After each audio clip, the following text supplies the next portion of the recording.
Bonjour, je commence par me présenter moi, puis après je présenterai les intervenants. Donc, je m'appelle Églantine Puel, je suis journaliste chez Terre et Territoire. Je ne sais pas si vous nous connaissez ou pas, on est un hebdomadaire, on couvre tout le Nord-Pas-de-Calais, hebdomadaire sur l'agriculture et la ruralité. Et donc, aujourd'hui, on a avec nous Camille Courbois, 31 ans, associée pour les marques Transition et Pour Demain, responsable communication et marketing donc pour ces marques depuis 3 ans et demi maintenant.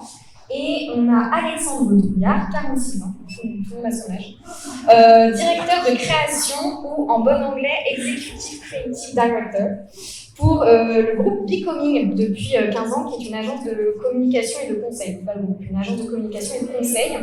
Et donc aujourd'hui, on est là pour se poser une question. Alors, le titre qui a été donné, c'est comment déringardiser la bio.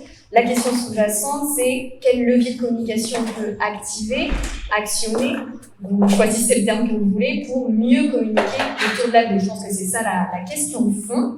Et pour ça, je pense qu'on va d'abord commencer par parler d'une campagne de communication qui a été réalisée donc par Becoming pour Transition, justement. Donc une campagne de pub dans le métro parisien. Alors, je ne sais pas si on voit bien ce qui a marqué, mais du coup, il a marqué « En achetant notre jus pop, vous avez aidé à convertir 10 000 fois la surface de cette affiche au bio ». Donc, est-ce que vous pourriez nous expliquer comment vous avez construit en fait cette campagne de communication, de publicité, pourquoi le choix de cette stratégie-là et comment on appelle ça, là, de faire cette comparaison? Bonjour à tous, est-ce que vous m'entendez bien? Okay. Du coup, quelques mots sur Transition avant de commencer. Nous, on est une entreprise lilloise, on commercialise des produits d'épicerie qui sont en conversion biologique. Donc, on n'est pas sur la thématique de la bio à proprement parler, on accompagne les agriculteurs français qui sont pendant les 2 à 3 années de conversion avant d'avoir le label bio. Cette campagne, c'est notre première prise de parole au national auprès du grand public qu'on a voulu faire dans le métro parisien pour toucher un maximum de personnes. Donc le métro parisien, il faut savoir qu'on touche environ par semaine 11 millions il y a 11 millions de vues par semaine environ. Donc cette campagne, elle fait 2 semaines dans le métro. Et donc du coup, nous, c'était notre première explication auprès du grand public. On voulait expliquer la démarche, une démarche qui n'est pas forcément connue, qui est celle de la conversion biologique. Et pour ça, on a eu plusieurs partis pris qui étaient assez forts. On a travaillé du coup avec l'agence Becoming. Le premier, c'est qu'on voulait déjà susciter une émotion auprès du lecteur, auprès du consommateur, susciter une communication émotionnelle. Et donc, en fait, on se situe dans le métro parisien, qui est un environnement qui est assez austère. On a un carrelage blanc, des néons un peu blafards. Et donc, du coup, on a voulu proposer une émotion de quelque chose qui est très agréable, au regard, presque un tableau d'œuvre d'art qu'on pourrait trouver dans le musée, qui est agréable à contempler et à regarder. Ce qu'on voulait faire, c'est vraiment proposer un imaginaire positif de la bio, à quoi ça peut ressembler, cet imaginaire merveilleux auquel on aimerait tous prétendre et atteindre. Et donc, du coup, là, on a voulu travailler quelque chose d'assez élégant visuellement et qui apaise et suscite une réaction harmonieuse déjà visuellement. Peut-être que je explique la suite.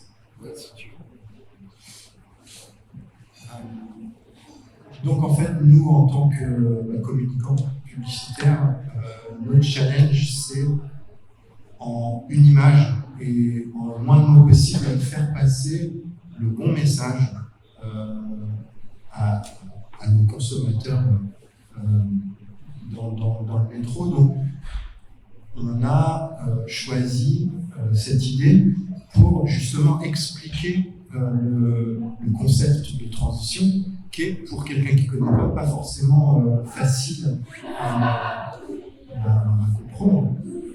Donc on a fait ici ce qu'on appelle une stratégie d'équivalence, c'est-à-dire on va voir notre consommateur, on a utilisé, donc ça c'est le 4x3, c'est un peu technique, c'est la taille en fait de nos affiches, ça fait 12 mètres carrés, et puis finalement en faisant un petit calcul, on s'est dit, ça peut représenter 12 mètres carrés de terrain.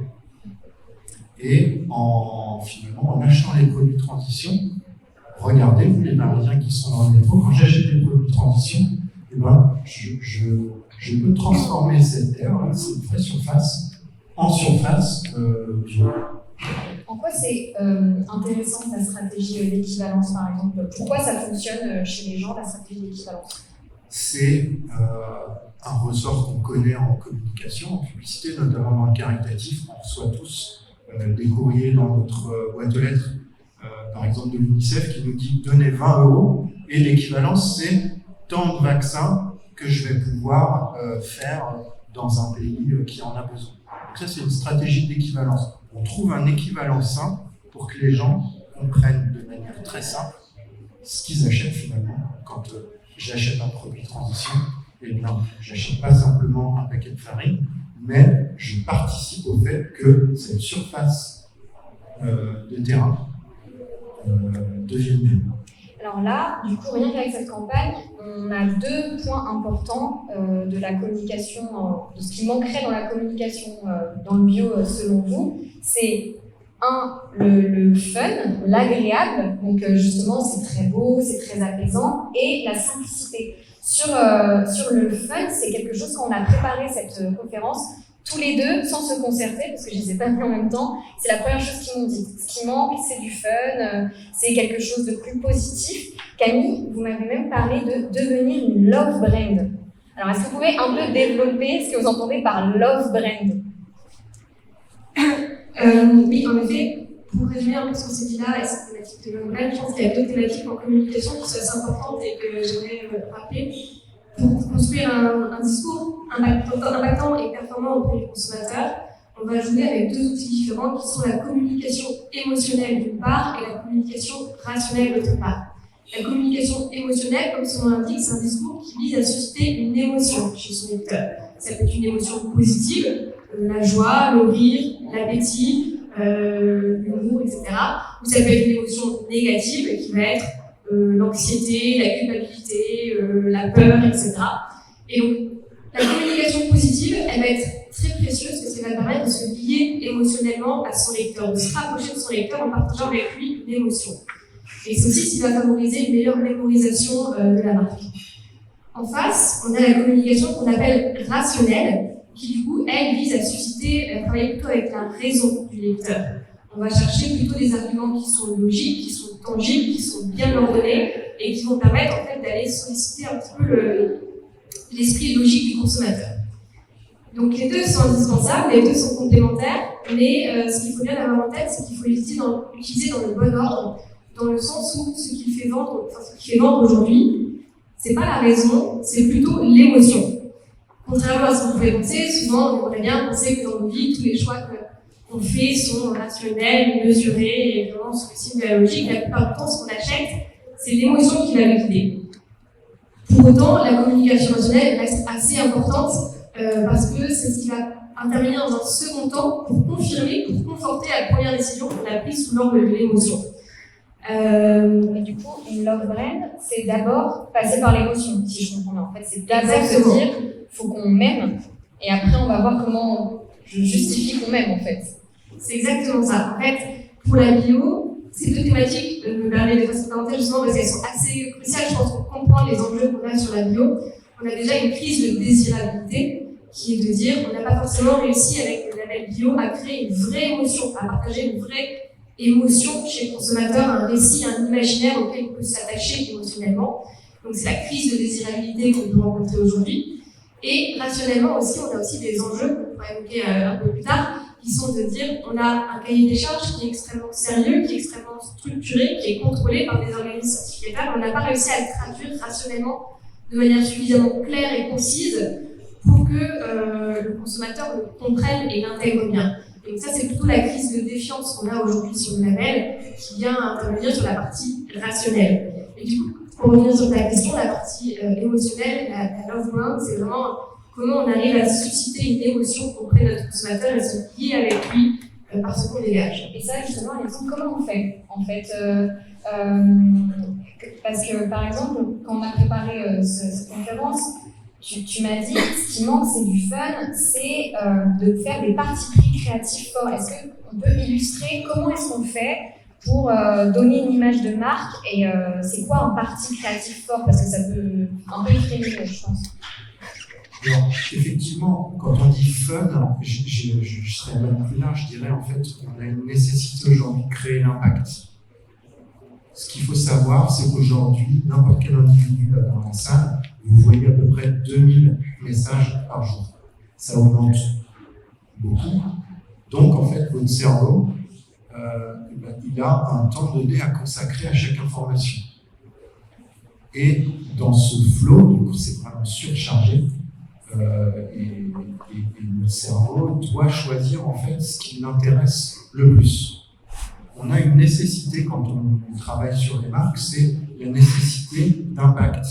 Et ça passe justement par de gros partis pris créatifs pour que une personne qui est beaucoup sollicitée de manière informationnelle s'arrête sur votre marque et lui consacre les 3 secondes qu'elle a pour décoder ce message et se dire « Ah tiens, ça c'est intéressant ».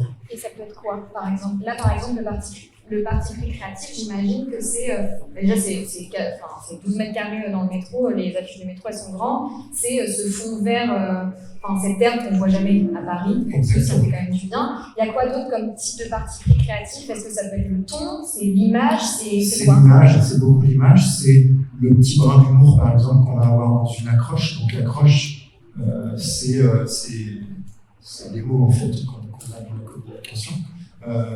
C'est l'humour, c'est ce que disait Camille, c'est l'émotion que me procure, et il y a plein de leviers. C'est soit je peux choquer par exemple pour interpeller certaines personnes. Je pense que ça se prête pas trop.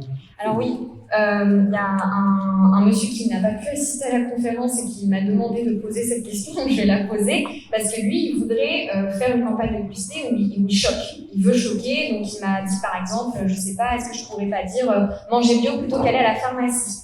Ça marche ça ou il faut trouver le juste milieu? Il faut trouver le bon ton. C'est-à-dire, on peut choquer, mais pas choquer de manière gratuite.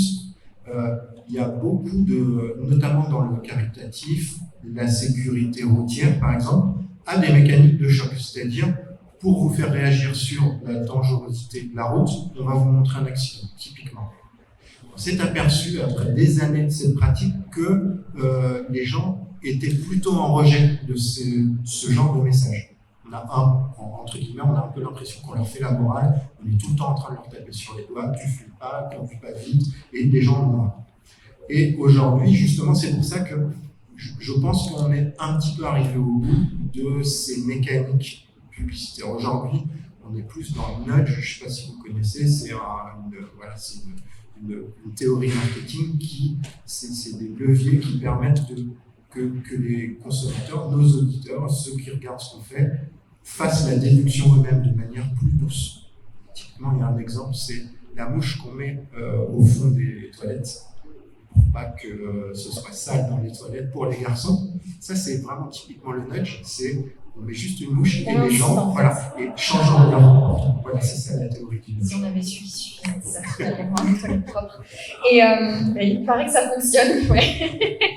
Et du coup, si on dit parti pris créatif, si on dit je décide d'axer sur l'humour, je décide d'axer sur l'image, ça veut dire qu'on ne peut pas tout dire. Ça veut dire qu'on fait des choix dans la communication, ça veut dire qu'on est frugal dans ce qu'on montre, finalement. On ne peut pas tout dire. Exactement. L'une des choses, et c'est pas facile quand vous avez des marques ou alors vous avez des institutions, c'est l'un des principes de la communication pour que mon message passe bien, c'est de dire une chose. Encore une fois, les gens n'ont pas le temps. Et ils ont moins en moins de temps à accorder à ce qu'on leur raconte. Donc, il faut faire des choix. C'est se positionner sur quelque chose d'intéressant dans votre marque, dans votre discours, et capitaliser sur ce message. C'est pas facile parce que choisir, c'est renoncer à d'autres. C'est un peu faire le deuil de. C'est un peu faire le deuil, ça veut pas dire qu'on peut pas l'exprimer ailleurs. Typiquement, quand on a travaillé avec Transition, on aurait pu dire des tas de choses. Mais à un moment, on s'est dit, c'est ça qui est important, il faut qu'on fasse comprendre aux gens ce qu'est le concept de transition. Et il faut plein d'autres choses, mais on a décidé de se concentrer sur un message, parce que c'est ça qui est efficace. Camille, du coup, quand on gère une marque, comment est-ce qu'on fait aussi pour déterminer sur quoi on se concentre. Parce que là, on se dit, bon, ben, je fais le deuil sur des choses que j'aurais voulu dire qui me semblent importantes, mais que je ne vais pas pouvoir dire. Comment on choisit ce sur quoi on communique? Donc là, c'est plutôt sur la partie rationnelle du discours. C'est pas évident, surtout quand on est passionné par un sujet, quand on est passionné par le bio, quand on est passionné par sa marque, c'est pas évident de faire le tri.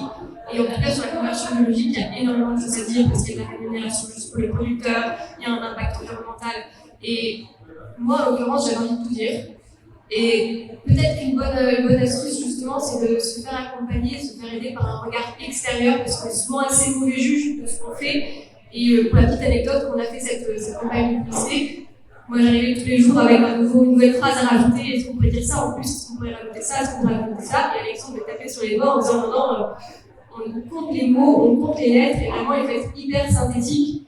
Et c'est vrai qu'il faut réussir à synthétiser le message, pas parce qu'on choisit une seule phrase qu'on ne dit rien. Il faut réussir à synthétiser un grand nombre d'informations en quelques directions, 1, 2, 3 maximales. Et si on n'arrive pas à le faire nous-mêmes, en effet, passer par l'extérieur. Mais du coup, ça peut être un peu frustrant. Et alors, parce que c'est pas une technique nouvelle quand même. Enfin, j'ai pas l'impression que ce soit nouveau, qu'on apprenne en communication. Le plus est l'ennemi du bien. Enfin, quelque part, faut pas trop en dire. C'est pas nouveau. Mais alors, pourquoi est-ce que dans la bio, selon vous, c'est quelque chose qui est un peu difficile à mettre en place et qui parfois provoque des réticences? Comment vous l'expliquez que on est quand même ce besoin de vouloir justifier par A plus B, sans faire de mauvais jeux de mots avec le logo, que la bio c'est super? Parce que la force du label bio, c'est qu'il est exhaustif. C'est que par rapport aux autres labels concurrents, aux autres démarches concurrents, on va beaucoup plus loin, on couvre beaucoup plus de secteurs, il y a la production, il y a la transformation. Donc on a un label qui est hyper complet. Et alors ça, pour l'amont, pour l'approvisionnement, c'est extrêmement précieux parce qu'on sait que c'est rigoureux. Par contre, pour la communication, c'est un peu un cadeau empoisonné parce que qui dit exhaustivité dit on veut tout dire, donc on dit tout au consommateur et finalement le consommateur, il ne retient rien. Il ne retient pas le message tel qu'on voudrait le faire passer. Donc, l'exhaustivité du label bio, je pense que c'est en tout cas un des principaux enjeux sur la communication. Et il faut réussir soit à faire le deuil en effet de certains arguments, on ne va pas forcément les mettre en avant, soit réussir à synthétiser en quelques directions claires, 3 maximum, avec des mots qui sont vraiment intelligibles et compréhensibles par 90% des Français. Alexandre, toi, comment tu l'expliques ça? Le fait qu'en bio, on a un peu du mal. Il y a un effet de contexte aussi, peut-être? Oui, indéniablement, on est dans un contexte aujourd'hui plus que jamais d'inflation. Il y a une crise du bio, on le sait, et on l'observe sur d'autres marchés. Quand il y a des phénomènes un peu de marché va mal, on se rassure avec ce qu'appelait tout à l'heure Camille, la communication rationnelle.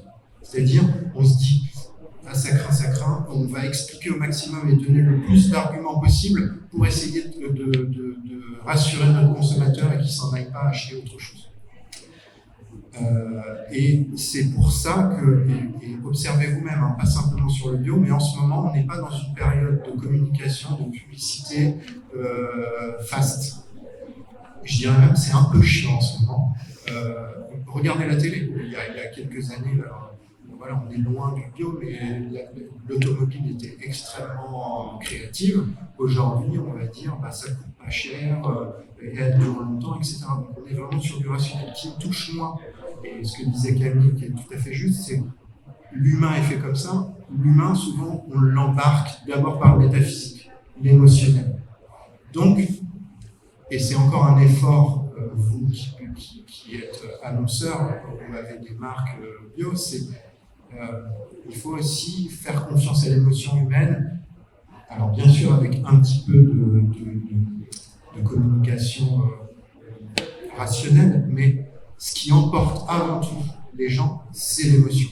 Donc, être créatif, c'est hyper important. Il y a plein d'études sur la communication qui montrent que les campagnes créatives, les actions de communication créative sont plus efficaces que les choses plus consensuelles. Donc, il faut oser.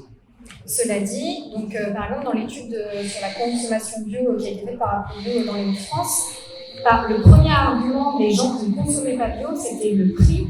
Ça, on a beau être créatif, si les gens ils pensent que c'est trop cher, ils ne vont pas l'acheter. Comment est-ce qu'on fait aussi peut-être pour ben, justifier le prix sans le justifier. Parce que là, en fait, si on doit être frugal, comment est-ce qu'on dit mais si c'est plus cher parce que, alors qu'on n'a pas la place de l'expliquer. Comment on fait ça?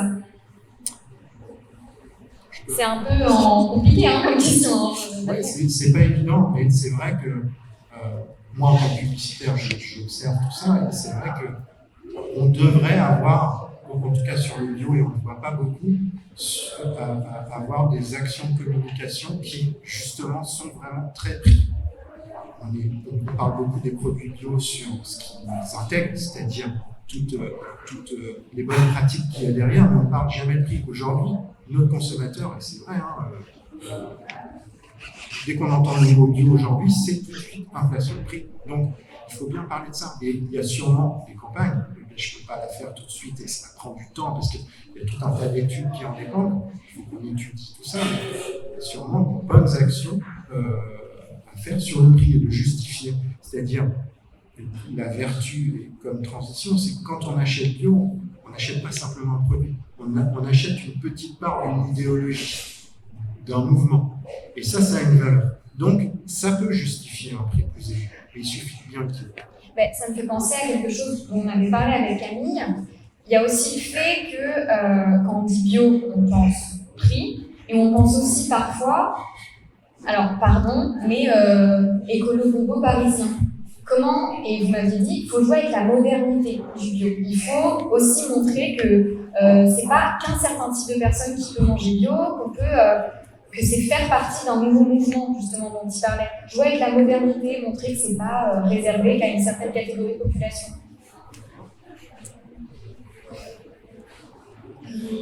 Oui, c'est vrai que la partie modernité, pour moi, sur la thématique du bio, elle est assez cruciale parce que historiquement, le bio peut être perçu comme, alors c'est les clichés, c'est moi qui le pense, comme une sorte de refus de la modernité. Historiquement, les agriculteurs qui passaient au bio dans les champs, c'était les agriculteurs qui, quelque part, refusaient les nouveaux outils, les nouvelles pratiques que les autres mettaient en place pour revenir un petit peu en arrière.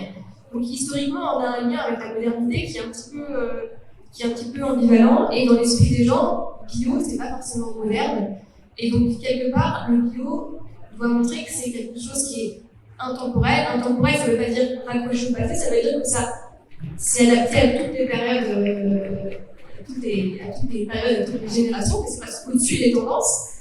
Mais pour montrer qu'on est intemporel et qu'on est à l'aise dans notre époque, en effet, il faut qu'on joue davantage avec la modernité, que ce soit la modernité technologique, que ce soit la modernité en termes d'innovation de produits, que ce soit la modernité en termes de tendances graphiques, de tendances publicitaire.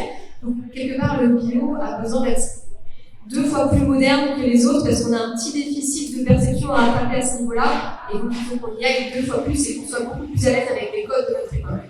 Mais parallèlement, par exemple, quand on parle d'écologie, de bio, il y a aussi toute cette frange de la population qui l'assimile aux jeunes, justement, les jeunes qui sont écolos, etc. Et c'est un peu bizarre comment ça se fait que quand même, pour une certaine partie de la population, c'est assimilé à un refus de modernité. C'est quand même contradictoire quand parallèlement, les gens les plus écolos, c'est souvent plutôt des jeunes, finalement. Alors des jeunes qui dépendent, on passe la jeunesse, je suis bien d'accord, mais quand même des fois plutôt jeunes. Pourquoi c'est un refus de modernité le bio? Pourquoi c'est perçu comme ça? Parce que oui, pour les agriculteurs, mais pour les marques en elles-mêmes. Je veux dire, par exemple, dans le bio, on trouve des pâtes, on trouve tous les autres produits que font les autres, on ne trouve pas des produits à l'ancienne. Donc c'est particulier. Comment ça se fait qu'il y a ce truc-là? C'est plutôt pour ça qu'on ne soit pas moderne, c'est plutôt dans l'image qu'on renvoie. On n'a pas su, on est passé à côté de certains codes, de certaines tendances qui étaient importantes, qui étaient le digital, les réseaux sociaux, l'influence, etc., qui font qu'on aurait pu s'inscrire davantage dans une thématique de modernité. On est passé peut-être un petit peu, enfin, on a commencé un peu tard sur ces choses-là, ce qui fait qu'on a pu être perçu comme un petit peu en retard sur ces thématiques de communication. Sur les formats, justement, on parle de modernité. Moi, quand on m'a dit que vous avez fait une campagne de pub dans le métro avec des affiches papier, je me suis dit, ah, ça marche encore. Je l'avoue, c'est la première chose que je me suis dite. Parce que, je suis pas parisienne, donc effectivement, moi, je suis pas exposée à ça. Mais aussi parce que je me dis, le papier, quand même, dans le discours ambiant, on se dit que ça fonctionne plus très bien. Qu'en fait, la pub papier, ça fonctionne plus. Il faut aller sur les réseaux sociaux, etc. Est-ce que c'est vrai ou est-ce que c'est une idée reçue? Est-ce qu'en fait, tous les formats se valent de publicité? Tout dépend de ce qu'on cherche.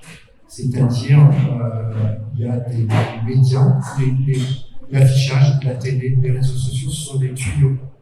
Et au bout de ces tuyaux, il y a différentes typologies de gens. Typiquement, donc, l'affichage, c'est un très bon média, c'est assez efficace. Comme le disait Camille tout à l'heure, 2 semaines dans le métro parisien, il y a potentiellement 11 millions de personnes qui me voient. Mais ça, c'est un peu comme un tuyau d'arrosage en fonction des médias, c'est-à-dire chez vous, avec votre tuyau d'arrosage, vous ouvrez pour arroser très large sur une position, ça c'est la télé par exemple, on va toucher plein de gens mais c'est pas très qualifié. Ensuite il y a l'affichage, ça va être un peu plus précis, et puis les réseaux sociaux ou le digital qui vont être extrêmement précis parce que j'ai des possibilités de ciblage qui sont importantes. Donc ça dépend en fait de ce qu'on veut faire. Est-ce qu'on veut avoir, par exemple, sur des campagnes de notoriété pure, la télé, par exemple, ça marche très bien parce qu'on retient une marque, on retient, parce qu'il y a plein de spots, etc. Et on les voit à la télé, on voit sur l'émission. Après, pour parler de manière un tout petit peu plus précise sur les réseaux sociaux, j'ai une cible identifiée. Donc, par exemple, des gens qui habiteraient à Lille et qui ont des habitudes de consommation bio, vous le savez, c'est Meta ou nos GAFA, nos chers GAFA, sont capables de nous mettre en relation avec ces cibles-là. Donc, il n'y a pas de recette, en fait, ça dépend de vos messages, des gens à qui vous vous adressez, et en fonction de ça, il y a un bon mix, qu'on appelle nous dans le métier un mix média, qui est adapté pour que ce message arrive parfaitement aux gens à qui on veut parler. Concrètement, entre le fait de prendre un parti pris créatif fort et de choisir le média en fonction de qui on veut toucher, ce que j'entends aussi, c'est qu'on ne peut pas plaire à tout le monde. En tout cas, on se dit qu'on ne peut pas plaire à tout le monde. Non. Et pourquoi? Est-ce que c'est risqué comme technique de se dire je vais essayer de plaire à tout le monde? On retient un peu les gens qui se plaisent à tout le monde. C'est les gens qui sont consensuels. C'est pas très intéressant. Dans une salle où tout le monde dit la même chose, s'il y a quelqu'un qui dit une chose différente, on va plus retenir. La communication, c'est du bon sens, encore une fois, vous le disiez tout à l'heure, c'est des principes de pas trop d'informations, essayer de dire une chose différente des autres, mettre en avant quelque chose plutôt que si mon voisin le dit, je vais essayer de ne pas dire la même chose. C'est ça, en fait, la communication. Donc, il faut faire des choix. En fait, si je résume vraiment, il faut faire des choix, c'est comme tout, c'est comme dans la vie. Il faut faire des choix et finalement, les risques ne sont pas si grands. On a l'impression que c'est vraiment... Mais après, et encore une fois, il y a aussi un système de complémentarité de vos supports, c'est-à-dire dans le cas de transition, par exemple, il y a quelqu'un que je connais bien, on va faire une campagne dans le métro, mais ce n'est pas le seul point de contact que Transition a avec ses consommateurs, c'est-à-dire ce qu'il dit dans le métro, très bien, mais sur son site internet ou ses réseaux sociaux, il peut avoir des messages complémentaires. Et avec tous ces médias, finalement, il va dire un peu tout sur la marque, mais à différents moments et en sélectionnant vraiment ce qui est important. J'ai une dernière question et après je prendrai quelques questions dans le public, c'est bizarre comme l'audience, on va dire ça comme ça, avant de passer à la suite. Ma dernière question, c'est donc, imaginons, je suis une marque bio, j'ai décidé de prendre le parti pris créatif, de faire quelque chose avec beaucoup d'humour, et je veux à la fois faire une pub télé et à la fois faire une publicité sur TikTok. Est-ce que je peux garder le même parti pris créatif? Parce que sur TikTok, j'imagine que ma cible, c'est Lola, 18 ans, imaginons. Et à la télé, c'est, je sais pas, un peu tout le monde, si j'ai bien compris. Mais du coup, est-ce que je peux quand même garder le même parti pris créatif ou est-ce que ça demande de retravailler à chaque fois en fonction du média? Alors vous le savez, on ne consomme pas de la même manière la télévision, les temps ne sont pas les mêmes. Je suis dans mon canapé, je regarde la télé, on ne me parle pas de la même manière quand je suis dans ce contexte que quand je suis en train de scroller à fond sur mon téléphone le soir dans mon lit. Chaque média a ses codes. Typiquement, le cas extrême, c'est TikTok. TikTok a une manière de parler qui est hyper spécifique.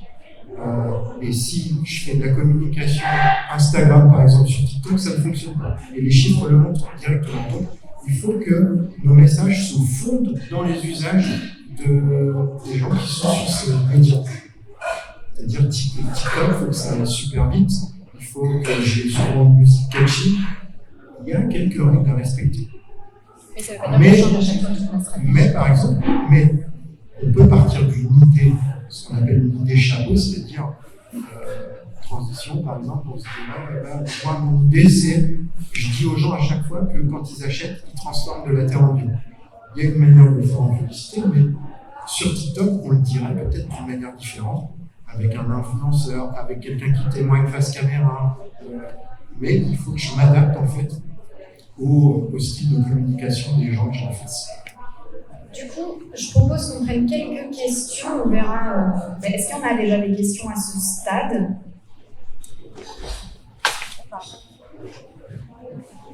Bonjour, j'ai une question que tu as tout à l'heure mentionné, sur la logique, je suis très intéressant. Vous avez parlé de technologie, justement, parce que le QR code t'apparaît, vous n'avez pas parlé du QR code, parce que justement, c'est pas fréquent de voir des QR codes, on le voit même sur la télé. Et est-ce que sur les millions de personnes qui vous croisent votre publicité, vous utilisez le QR code? Ça, c'est une vraie question souvent qu'on se pose, est-ce qu'on voit le QR code? Et est-ce que vous avez des retombées, justement, par rapport à ce QR code d'usage? Et aussi, la deuxième question, c'est la campagne de com sur Paris, et j'entends, je comprends. Et quelles sont les retombées économiques que vous avez pu ressentir derrière face à cette communication? Parce que c'est quand même communiquer, c'est aussi vendre derrière. On oublie souvent le message, la vente est nécessaire.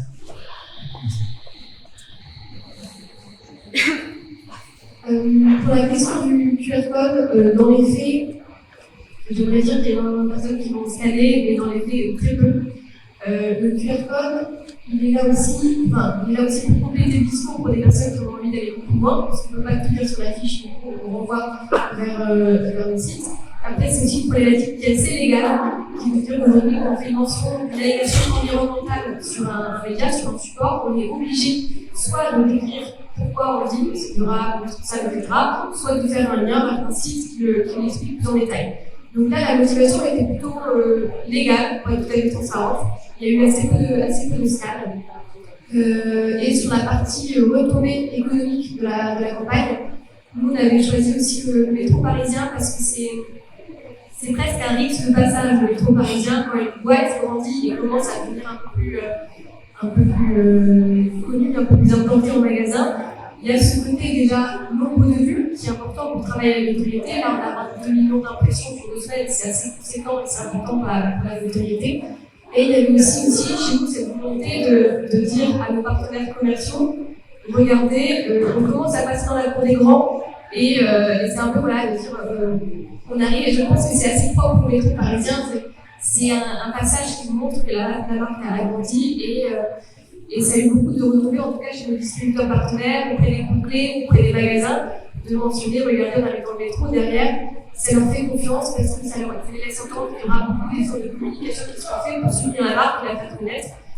Et du coup, c'est assez rassurant. Donc, les répercussions économiques, c'est plutôt chez nos partenaires commerciaux. Après, le problème de la notoriété, c'est qu'on peut difficilement la mesurer en temps réel. Donc, est-ce qu'on a gagné ce point de notoriété chez la cible? Je ne saurais pas le dire. Mais en tout cas, d'un point de vue économique, c'était très réussi. Merci. Est-ce qu'il y a d'autres questions? Ah bah n'hésitez pas, j'ai passé le micro exprès.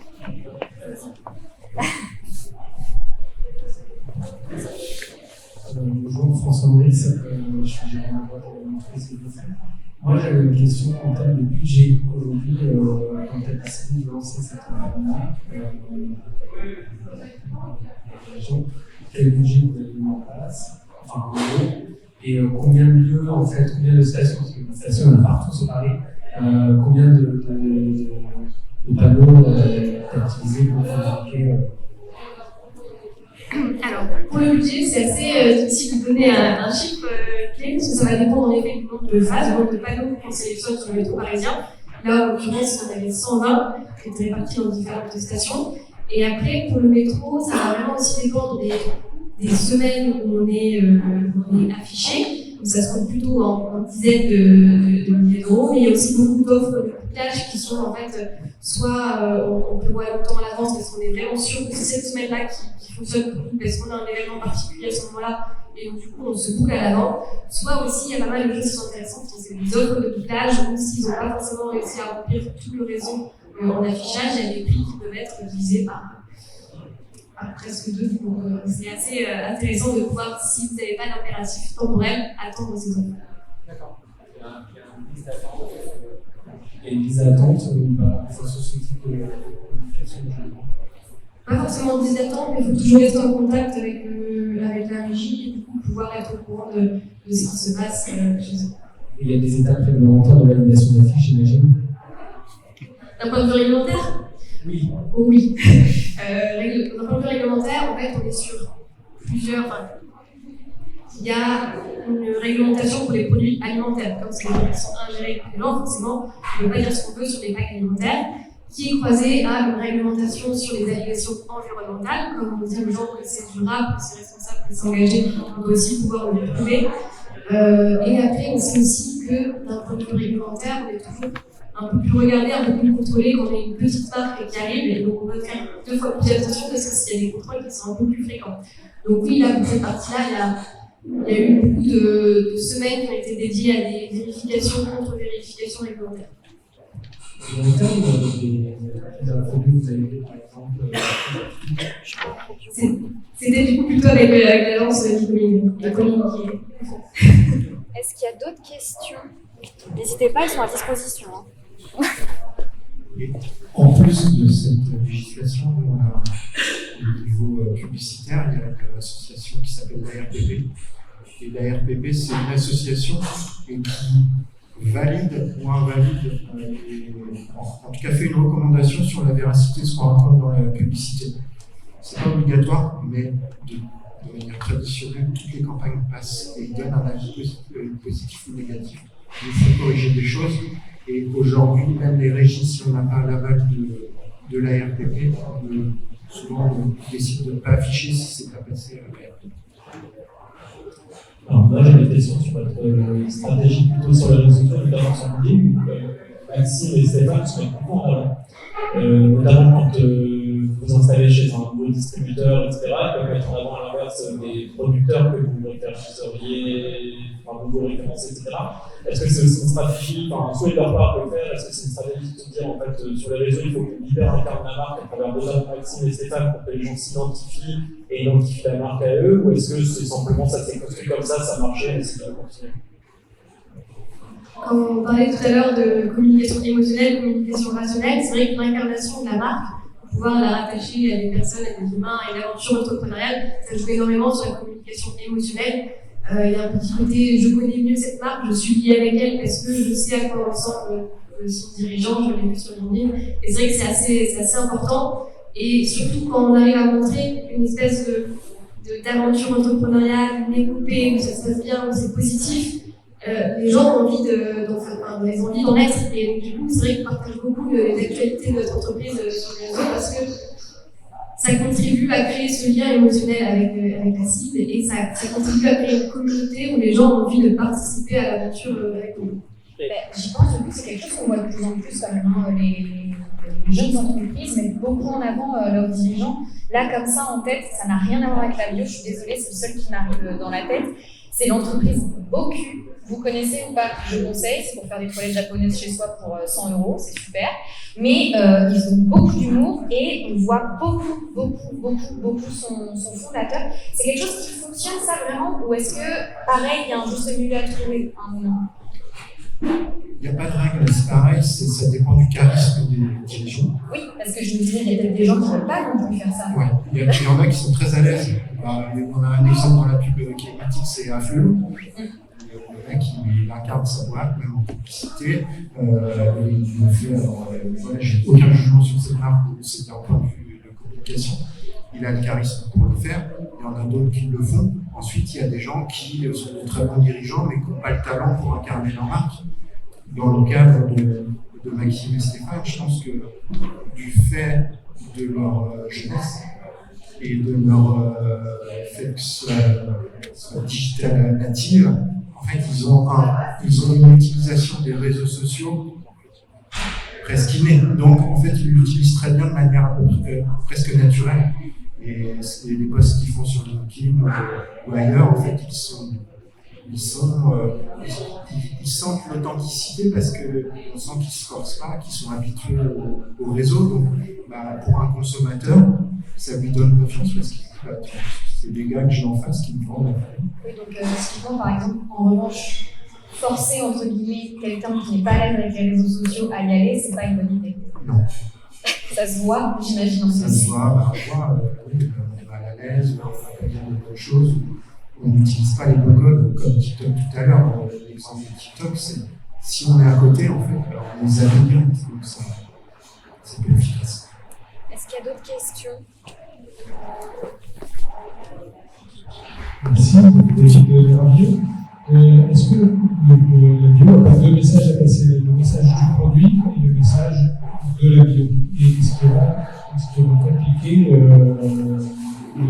la conversion finalement? Je pas bien. Mais il faut vendre le produit, Oui. la marque, et le fait que ce soit bio. Donc il y a deux messages à passer. On en parlait tout à l'heure, en plus, c'est ce que me disait la personne qui ne pouvait pas être là, décidément, il avait plein de questions, parce qu'elle disait, bah oui, mais si on choisit de communiquer que sur le produit, bah on oublie de parler de l'urgence climatique, on oublie de parler de la santé, etc. C'est vrai qu'il a raison, comment on fait pour quand même dire, et en plus c'est bio? Il y a plusieurs choses. Il y a la force d'un label, par exemple, qui dit beaucoup de choses. Je pense qu'on commence à avoir une population dont la pédagogie, on a un peu moins besoin de faire de la pédagogie sur le bio, à mon sens, pour se concentrer justement sur le storytelling de vos marques. Moi, ce que je conseille, après tous les cas sont différents, mais ce que je conseillerais, c'est justement on parlait tout à l'heure de créer un imaginaire pour une marque, de raconter une histoire, de construire une petite part en plus de l'histoire de la marque que le consommateur va pouvoir acheter. Et je pense que le bio, il faut le dire, mais peut-être pas dans tout. C'est-à-dire, le label, quand même, a déjà une force. Quand on met le label bio, c'est-à-dire, on a dit que c'était bio pour moi. Et donc, à mon sens, il faut se concentrer aussi sur ce qui fait la singularité de vos marques par rapport aux autres. Et vous en avez sûrement. Enfin, il y a des histoires différentes dans chacune des marques, donc il faut se concentrer là-dessus. C'est ce qui fait que vous êtes unique. Et le fait d'être bio, il y a plein de marques qui le sont, si je puis dire. Donc, pour moi, l'intéressant, c'est de se concentrer sur vos singularités, dire bien évidemment que vous êtes bio, mais à mon sens, c'est pas ce qui va avant tout faire craquer le. J'imagine qu'encore une fois, ça dépend qui on veut attraper. Entre deux mains. J'imagine aussi que ça dépend qui on veut convaincre. Si on veut convaincre des gens qui consomment déjà bio au quotidien, qui sont déjà convaincus, communiquer sur la bio, j'imagine que ça peut être intéressant. En revanche, si on se dit, ben non, moi je veux un jeune travailleur entre 25 et 35 ans, ben c'est pas forcément quelqu'un qui mange bio, mais c'est plutôt plus large. J'imagine que c'est un peu ça aussi. Oui, et les messages peuvent être différents en fonction des gens à qui on s'adresse. Le message pour une cible, enfin de consommateurs plus vieux, sera différent sûrement que quand je parle à des 18-30 ans. Est-ce qu'il y a d'autres questions? Il y avait quelqu'un d'autre qui voulait poser une question tout à l'heure.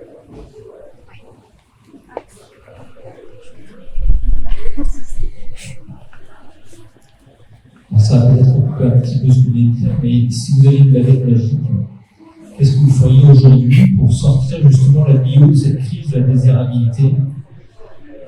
La question se pose plutôt à l'échelle institutionnelle, plutôt qu'à l'échelle d'une marque.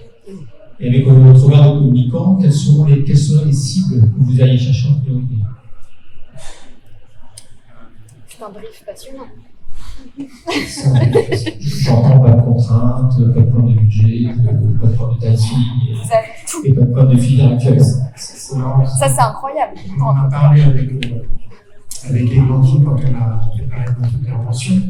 Et c'est ce que je disais, moi je ferais une grande campagne sur le label, qui est aujourd'hui peut-être, qui mérite d'être reprécisé. Est-ce que ce label aujourd'hui, quand on voit bio, on se dit bio, mais qu'est-ce qu'il y a derrière en fait? Est-ce qu'il ne faut pas rejustifier? En plus, il y a eu quelques scandales qui ont peut-être un peu éclaboussé ce label. Aujourd'hui, bio, qu'est-ce que ça veut dire? Moi, je fais une campagne de coopérative bio sur le label bio. Et dire, qu'est-ce que ça engage en fait derrière? Parce qu'ensuite, ça sert les marques qui le mettent sur leur communication et leurs produits. Et pour un communicant comme moi, c'est vraiment passionnant en fait comme problématique. parce que voilà, c'est quelque chose qui est très puissant. Ce label, vous avez d'autres sur ce marché, vous avez une chance inouïe parce qu'il a une notoriété qui est incroyable. Donc, ce serait une hérésie de le changer, par exemple, mais lui redonner un petit coup de hype, si je puis dire, c'est-à-dire le remettre dans l'air du temps, réexpliquer peut-être certaines choses, et justement, ça rejoint ce que vous disiez, ça ferait ce travail en fait de pédagogie que les marques, elles, n'auront plus à faire pour se concentrer sur leur vraie identité et des messages un peu singuliers qui les concernent. Donc finalement, ce serait un peu aussi délocaliser un peu des marques, le fait de communiquer sur le bio. Finalement, la communication bio, elle serait plus institutionnelle, et comme ça, les marques, elles auraient qu'à communiquer sur leur marque et pas sur le bio. En fait, c'est ça. Oui, forcément, par ruissellement, les marques auraient tout à gagner à ce qu'on redonne un peu de force à ce label, pas de la force, mais en tout cas qu'on le reprécise. Alors, c'est un peu comme les produits laitiers. Communiquer sur les produits laitiers et ensuite les marques de yaourt. Exactement. est-ce que, du coup, c'est peut-être, là pour le coup, c'est une question un peu plus globale, mais est-ce qu'il n'y a pas aussi, j'imagine que quand on se lance dans une marque comme la vôtre, Transition, on découvre aussi le système de filière, de tout ça, etc. Est-ce que c'est compliqué aussi parfois pour vous de vous insérer là-dedans? Est-ce qu'il y a un problème là-dedans aussi dans la communication? Parce que vous avez compris que peut-être ça allait être compliqué de communiquer. Enfin, je ne sais pas comment expliquer, mais quand vous avez entré dans ce monde-là, du bio, est-ce que il y a eu des freins à la communication, des choses, vous ne voulez pas entendre ça, par exemple, il faut recommuniquer sur le label, il faut refaire ceci, il faut refaire cela? Oui, ce qui est compliqué, c'est qu'en effet, pour que tout le monde puisse bénéficier de cette communication sur le bio, que ce soit les enseignes plutôt institutionnelles qui s'emparent de cette communication, mais les enseignes institutionnelles, par nature, font une communication qui est un peu plus institutionnelle. Là où on aurait besoin en fait, d'avoir cette double logique, communication émotionnelle, communication rationnelle. Et donc, du coup, c'est un peu plus compliqué en fait, pour les enseignes institutionnelles d'avoir ce type de discours extrêmement émotionnel. En tout cas, historiquement, c'est des discours qu'elles maîtrisent peut-être un peu moins. Donc, c'est vraiment important de le repréciser, puisqu'en effet, les marques, oui, en effet, elles doivent se focaliser sur leur singularité, sur l'expérience de marque. Elles ont déjà beaucoup de choses à dire. Et donc, même si chaque marque a aussi, je pense, sa responsabilité d'aller un petit peu réexpliquer le label, on ne peut pas avoir d'un côté les institutions qui font toute la pédagogie et de l'autre côté les marques qui n'expliquent pas. Je pense que les marques ont aussi leur part de responsabilité. Mais forcément, sur un pack, sur un site, la surface d'expression, elle est minime. Donc, on a besoin d'un effort collectif avec les institutions qui vont expliquer un peu plus en détail les bénéfices réels du label, pas forcément juste le cahier des charges, mais quel est le bénéfice concret pour le consommateur, qu'est-ce que ça implique comme amélioration dans sa vie quotidienne, et avoir les marques à côté qui vont plutôt peut-être travailler l'émotionnel sur leur pack, pour ça se permettre peut-être une marge de manœuvre un peu plus large. S'il y a une dernière question, et après je passerai un peu à la suite, en plus on est en train de faire naturellement.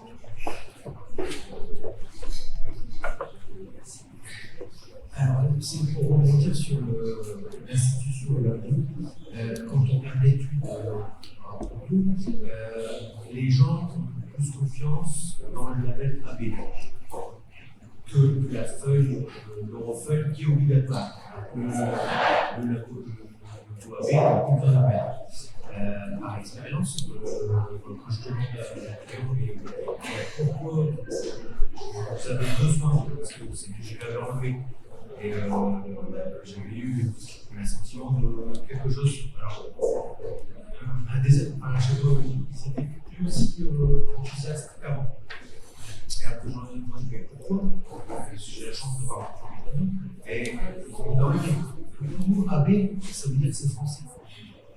Ça veut dire que c'est local.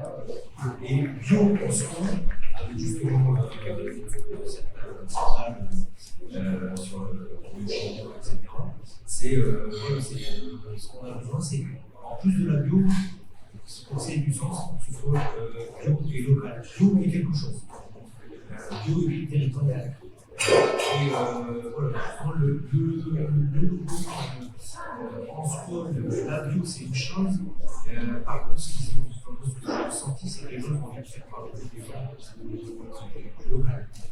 Et ça, justement, avec le greenwashing qu'il y a eu sur les grosses entreprises qui ont fait du greenwashing, ça a desservi énormément ce côté. Donc, je soutiens l'emploi local, je soutiens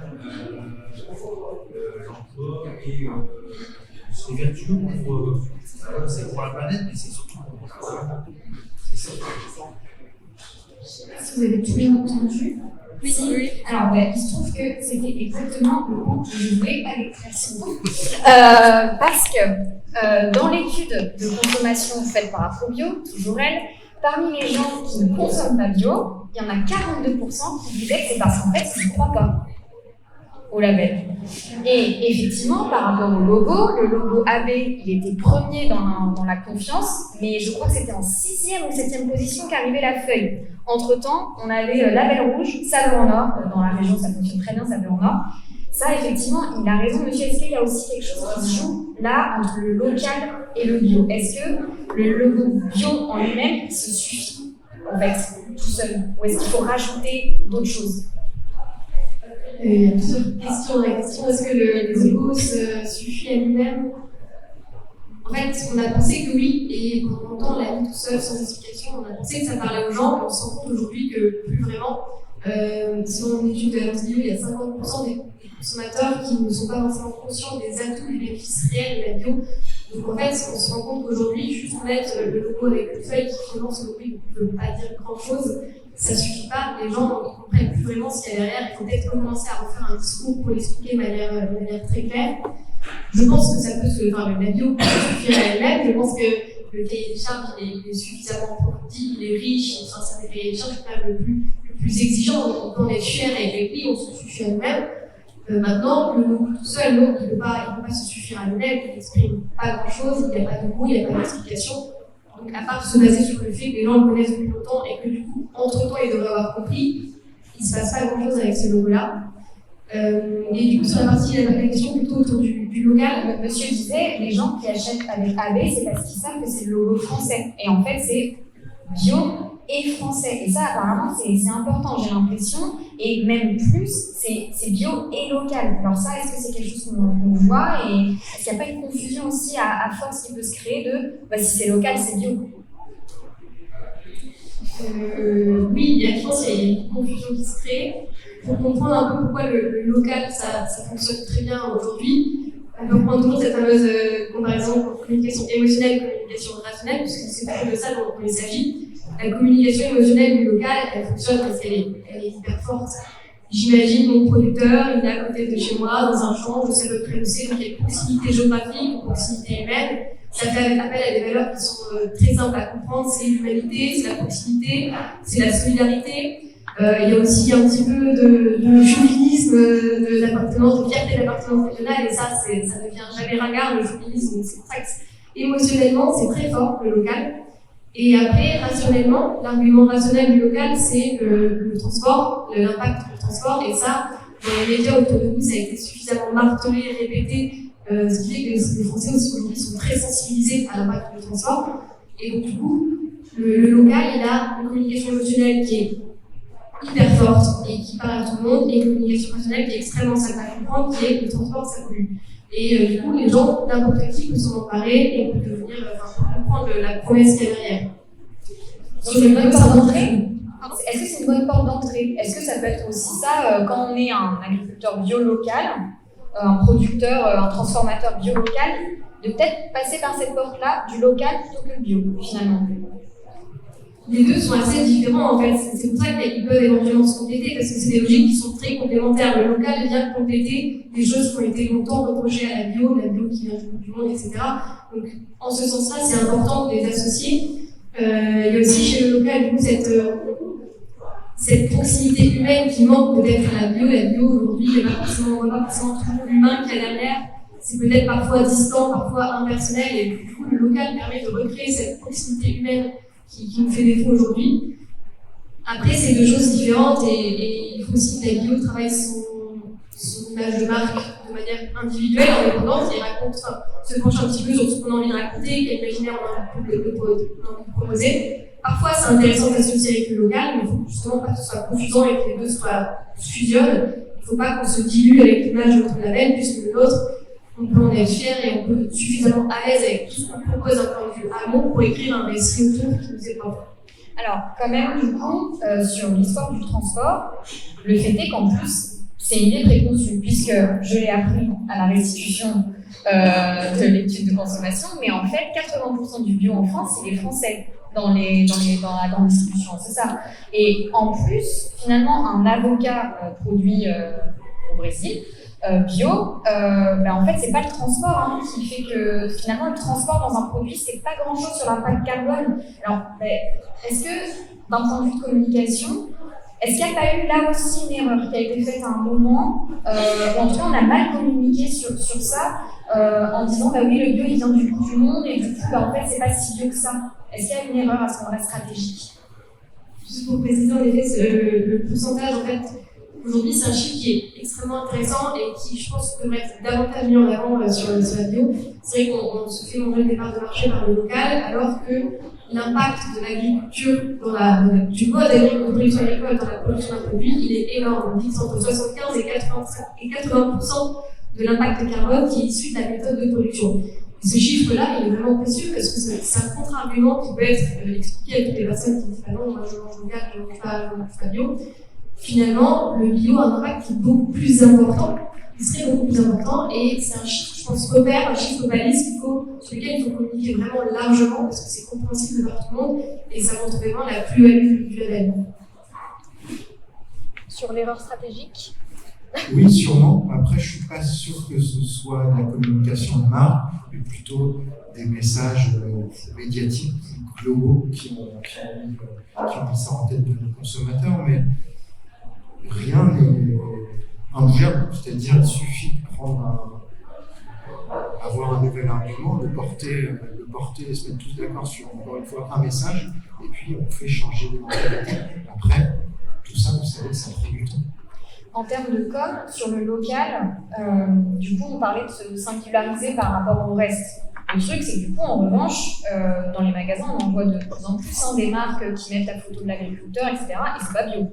Du coup, comment est-ce qu'on fait pour communiquer sur local et bio sans qu'il y ait de confusion? Parce que, moi, je me dis, je suis dans un rayon, je vois un poulet bio avec juste le logo bio et un poulet avec la tête de l'agriculteur. Je sais pas trop comment choisir. Est-ce qu'il faut mettre aussi la tête de l'agriculteur sur le poulet bio ou est-ce que là, du coup, on fait comme les voisins et voilà? Si on met tous les têtes d'agriculteurs, en fait, on va plus être regardé. C'est ce que je disais tout à l'heure. Il faut à chaque fois essayer d'être différent pour intéresser les gens. Les gens prennent très vite des habitudes. Il y a un moment, quand on l'a vu 2 fois, on se dit c'est bon, je passe à autre chose. On est comme ça, nous humains, on a besoin d'être un peu entertainé, comme je dirais, un peu tout le temps, avoir des nouveautés à lire. Et donc, voilà, c'est un vrai effort de communication, essayer de se renouveler sans renier ce qu'on a à dire, mais essayer de créer la nouveauté, effectivement.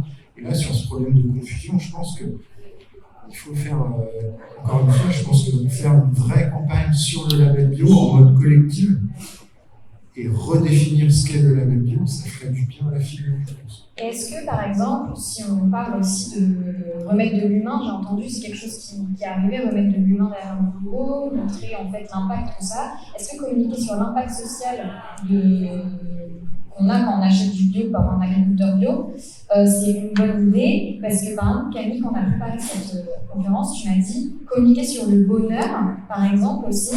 Donc, on apporte, en tant que consommateur, quand on achète bio, je suis plus heureux parce que je mange bien.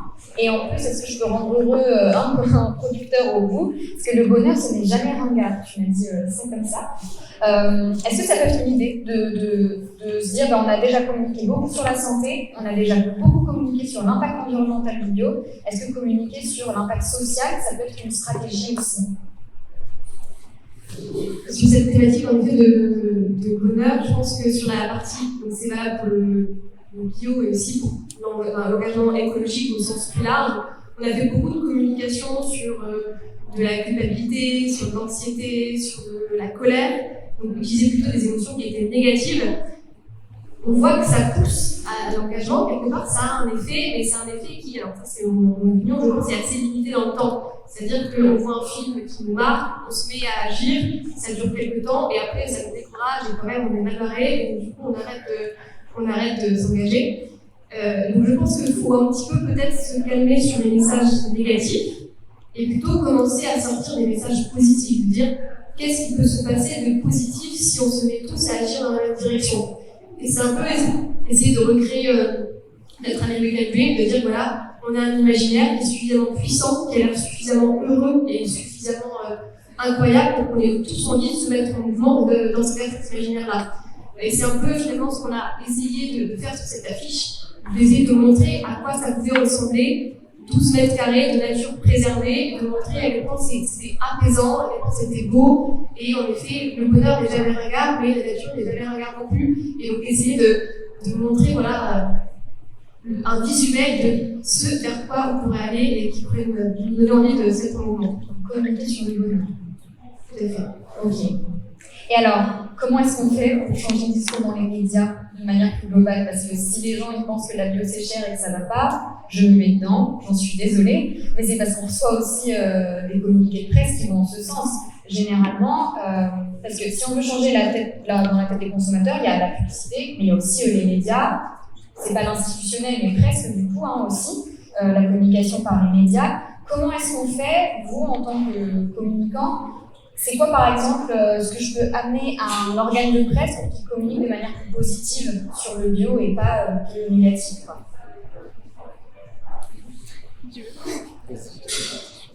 C'est vrai qu'en tout cas, je pense que les médias ont une part de responsabilité dans ce qu'on voit aujourd'hui. Alors après, il ne faut pas se cacher derrière son petit doigt, ils ne sont pas du tout responsables de l'intégralité de nos enjeux. Merci, c'est gentil. Mais c'est vrai qu'on dit en physique, on dit que l'observateur influe toujours sur le résultat d'une étude, et c'est vrai que c'est un peu le cas aujourd'hui. Si on a uniquement des récits négatifs qui sortent de la presse, des magasins sont vides, les prix sont chers, les bio c'est ringard, là, c'est un peu la prophétie qui s'autoréalise, où les gens vont commencer à se penser que c'est une vérité et penser à le pas.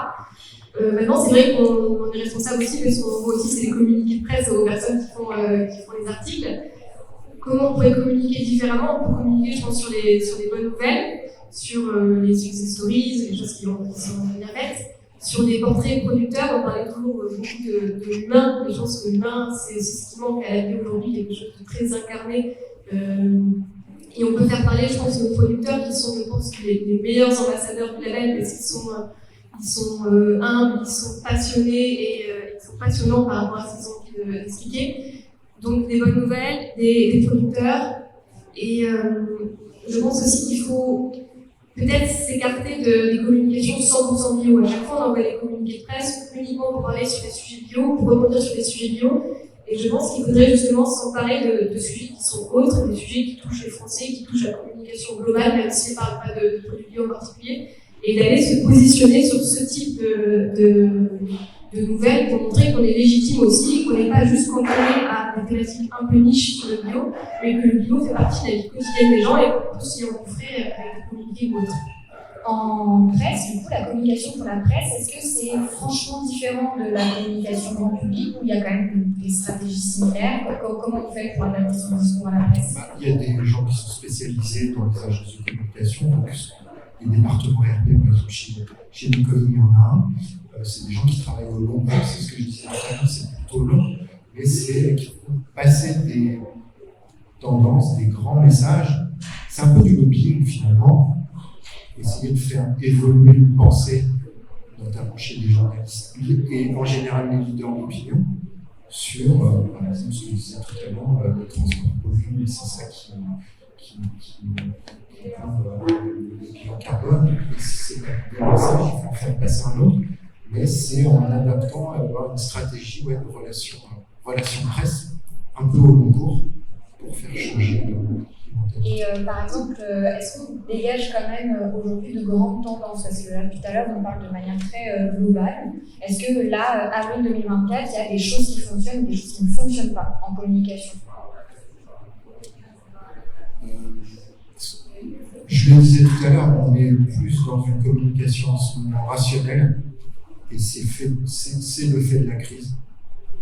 Il y a la guerre, il y a l'inflation, politique,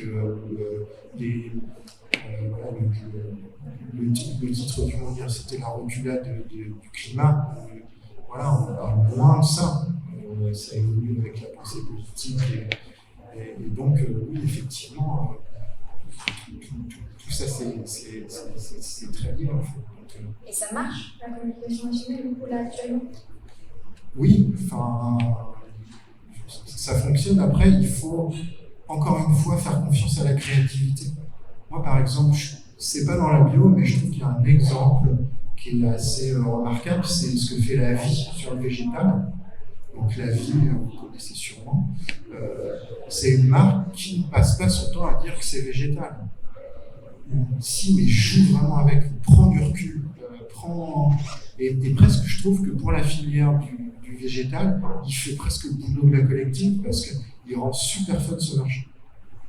Et là, on les a vu faire des actions au salon de l'agriculture. Le mec était en costume rose, on ne voit que lui au salon de l'agriculture, il a interviewé des gens c'était sur la problématique de steak, et il allait voir les gens en disant il paraît que vous ne comprenez pas que ça c'est pas un steak, et les gens disaient mais si on comprend que c'est un steak végétal. C'était super drôle, et en fait, voilà, ça donne à mon sens, une connivence avec la marque qui donne envie de l'acheter.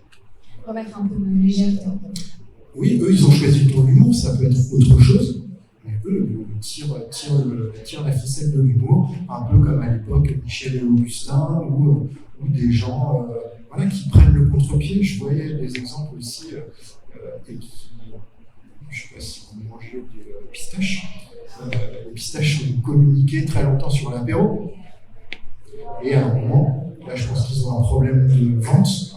Parce que là, en fait, ils ont changé leur fusil d'épaule et j'ai vu une campagne hier dans la rue sur les arachides, les pistaches, c'est bourré d'antioxydants. Donc, ils sortent de l'apéro pour aller vers un produit qui fait du bien. Et donc, je ne sais plus, c'est une grande marque américaine de pistaches. Donc, on voit qu'à un moment, ils se disent ça ne fonctionne plus, on a un parti pris, là ça va être la santé et on bastonne là-dessus pour essayer de renverser la vapeur et faire en sorte qu'on soit plus collectif. Un autre exemple que vous connaissez bien, c'est la marque Célio, d'habillement, avec une or. Pendant que les autres disent, quand vous achetez des fringues, vous êtes exceptionnel, vous êtes unique, etc.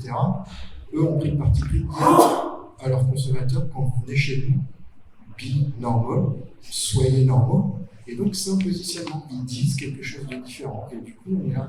Non, pour ceux à qui la fringue ne s'intéresse pas vraiment et qui ont une utilisation de fringue fonctionnelle, mais je trouve que d'un point de vue communication, c'est bien joué parce qu'ils disent quelque chose de différent des autres.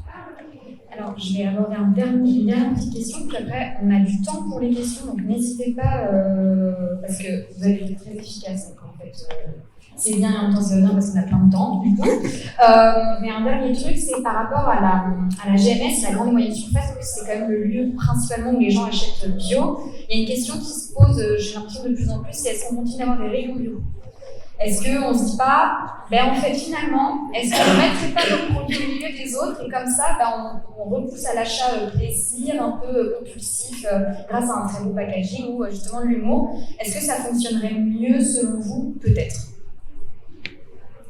Sur cette partie rayon bio, chaque enseigne a un peu sa type de public. Il y en a qui, par exemple, nous, on est sur la conversion biologique, donc on n'est pas bio.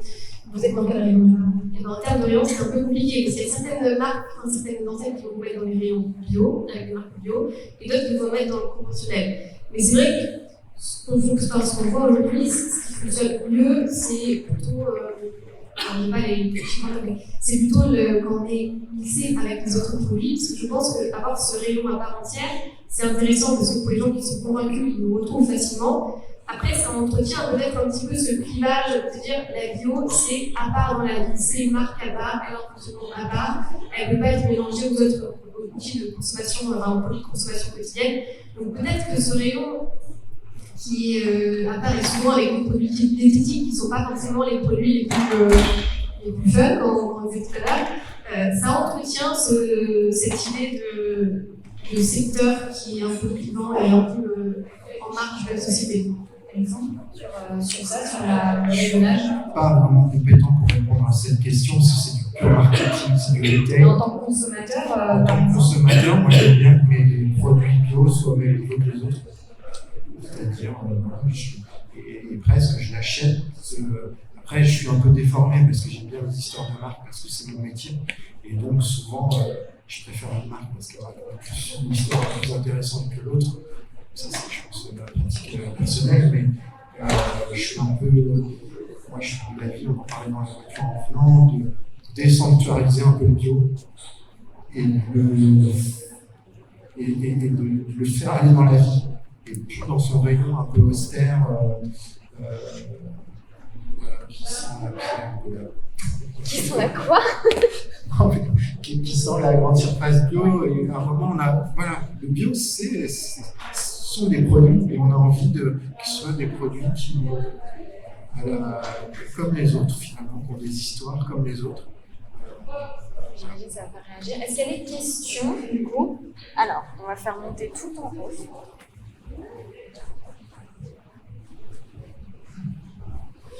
Bonjour, Sébastien Florent, de la Chambre d'agriculture. Je suis conseiller bio.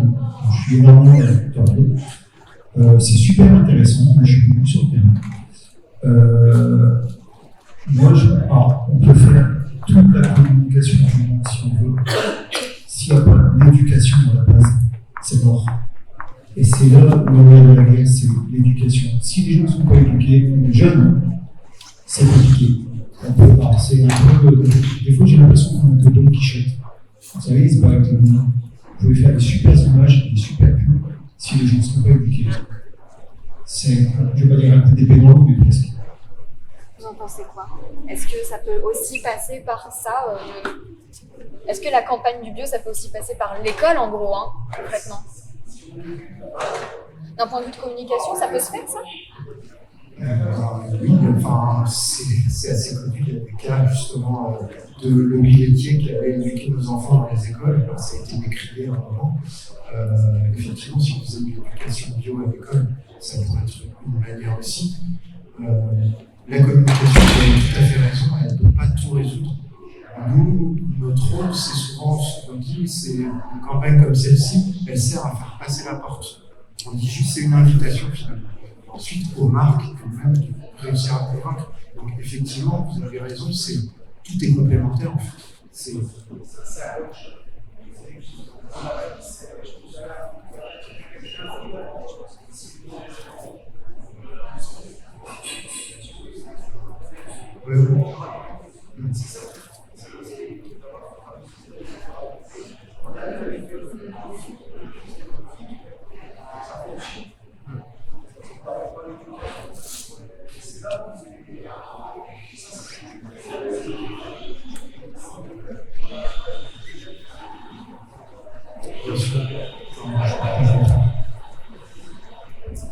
Oui.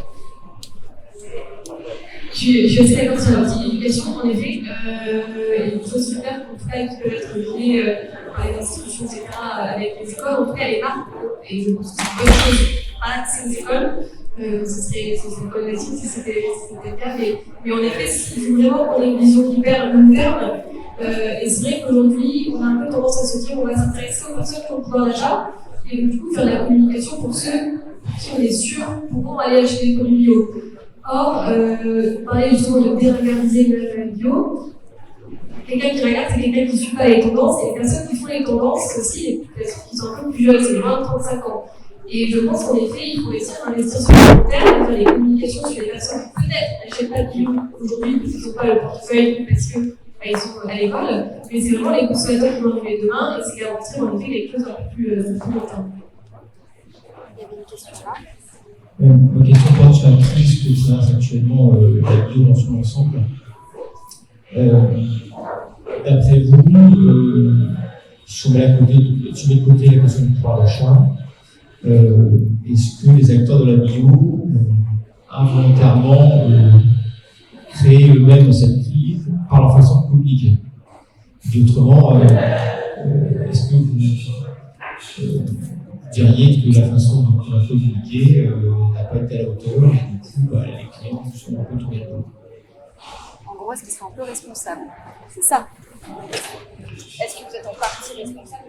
Est-ce qu'on est en partie responsable de la crise qu'on traverse actuellement par le biais de notre communication qui a peut-être été défaillante, peut-être pas assez émotionnelle, je pense. Pour la crise, on ne peut pas être responsable de tout, mais la crise de pouvoir d'achat, donc je pense qu'on est très responsable. La crise de désirabilité, oui, je pense qu'on est en partie responsable. Je pense que là, on a acquis une notoriété sans avoir à faire trop d'efforts marketing par le passé, sans avoir à trop investir. Et du coup, quelque part, on a pensé qu'on était peut-être un petit peu différent, que l'engagement suffisait à faire vendre, qu'il y avait ce bassin avec toutes les marques qui n'avaient pas forcément d'engagement, qui devaient servir du marketing et de la communication pour exister, et que nous, on a évolué quelque part sur un couloir à côté, et qu'on n'avait pas besoin de tout ça.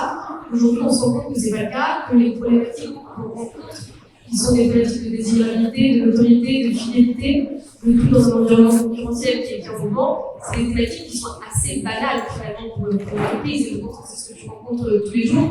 Donc, je pense que la première étape, c'est de se rendre compte qu'on n'est pas une marque à part, que le label bio n'est pas quelque chose à part, n'est pas dans une cour à part, et qu'on fait partie de tous les labels, toutes les initiatives, toutes les marques qui sont sur le marché, et qu'il faut qu'on commence à mieux construire une différenciation pour pouvoir émerger.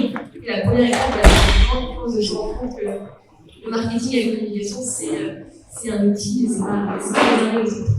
Alexandre, je m'avais dit, on est parti du principe que les gens étaient prêts à acheter la simplement parce que c'était bio. Et ça, j'imagine que ça ne fonctionne pas, notamment en s'en rend compte peut-être. Ça, c'est présomptueux. C'est difficile de juger ça, mais moi, d'un point de vue de communicant, effectivement, je trouve que on s'est dit ce sacro-saint fait d'être bio, d'être estampillé bio, peut-être que ça suffit. Parce que c'est tellement noble, les gens vont venir à nous de manière naturelle.